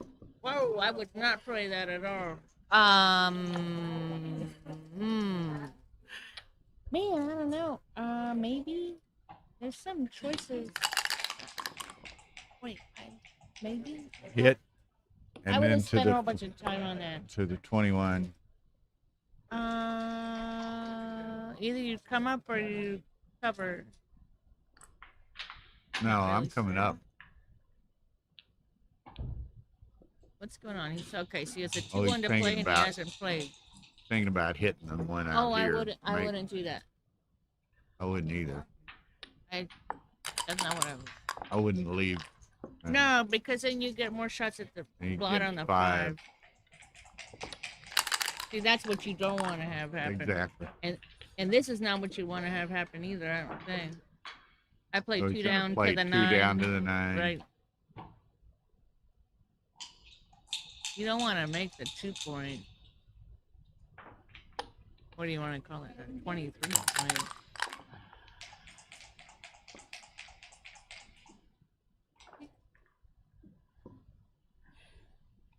Well, Wait, he's got a checker on the bar. He's got a checker on the bar. That was illegal. That was illegal. Oh my God. Oh my God. Oh, Lord. Got a checker on the bar. What are we gonna do? I guess it's not our place. We can't. You know. No, What do you it's do? a responsible move. What do you tournament. do? What do you do? Hopefully he'll remember he has a checker on the bar. Well, it's getting it reinforced now. If he gets another one up there, that Yeah, this is not a legal moves tournament, and again, I'm not in the now I would have. tournament administration department, so this would be more. Did you of say a- something to him, or did they catch it themselves a while ago when they set the board up wrong and he had 5 checkers on the 24 point to start a game? I didn't know anything about that. All I know is there's a checker on the bar. Yeah. Okay, and white has moved. So now we're gonna see what happens next. Unless that is a white checker, is it not? It would appear to be All right, a so white checker. he fans, and so I assume 10, he 12, now knows that. Did he back up a play, or maybe the crowd knows what happened? All right, make 2. Again, things this, can go south for Stefano, but I'd still rather be Stefano. That's for sure. All right. No. That's fine. That's Thank fine. you very That's much. fine-ish. Hits. Makes the Oh, anchors, so he's making the anchors in the good. game until the end. Is this? Maybe. 2, 3. It's forced. Or no, it's not forced. Excuse me. Alright. That's not what I would have done. That's okay. Alright, here we go.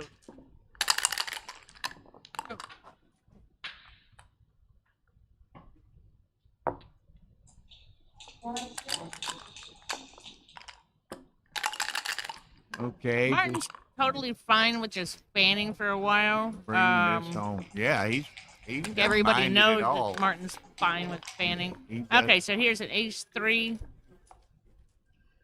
So and slot the 4. All right, here we go. Okay. So to the deuce and to the deuce. I think so. All he's I got to wouldn't do. bear anything All he's off got to either. do is win. To the deuce and to the deuce. Well, his 4 is almost forced unless he wants to leave a shot, which I'm sure he doesn't. Okay. Okay. Here we go. Martin. What is a legal moves tournament? Martin needs to come out from the 24. Peter, a legal moves tournament is Martin. I would have if come out from the either 24. person notices an illegal play, it must be brought to the attention of the other and I would have corrected. cleared that point. So that's contrasted with a responsible moves tournament. All right, where now. if the illegal play is noted, then the person that did not make the illegal play has the option of having it corrected or letting it stand. Anyway, so Stefano's prior 5-3 was very awkward. Now, obviously, Evium is stripped on all points except for the 2-point. This is really something that he needs to possibly study and consider bearing off The 4. the 4 as And he's looking at it. and our he does it. Italian Okay. crowd agrees with. That's a Romanian living in Italian crowd. Oh, back I'm there. sorry. I'm sorry. Okay, so So is it Forza Stefano, right? That's what Stefano it's supposed to be. Forza look at, Piccione. look at Daniel won some money, and now his buddy Stefano won some money. They're going to go out and have a big dinner tonight. That's right. Hope they're taking us with them. Huh? Oh, look at that. Okay, so we rolled the 2. Still hasn't left Okay. anything yet. And it comes down to this for any hope for Martin. Oh, not even a coup Okay. classique possibility. Oh! Congratulations to Stefano Piccione Piccione. from Italy and Martin Schubert from Spain as the finalists. So There you go. congratulations to Stefano. Okay, you guys need to run over to stream Okay, one go and to catch stream the end of one the and final. see the championship final. These will conclude our streaming for the day after the championship final is over. And 2 o'clock tomorrow afternoon, the main event starts. So we'll keep y'all posted. Thank you. Bye-bye.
Monte Carlo Open, the immediate of English, the winners from Italy, Stefano Piccione. The final is not for your Spain, Martin Schubert.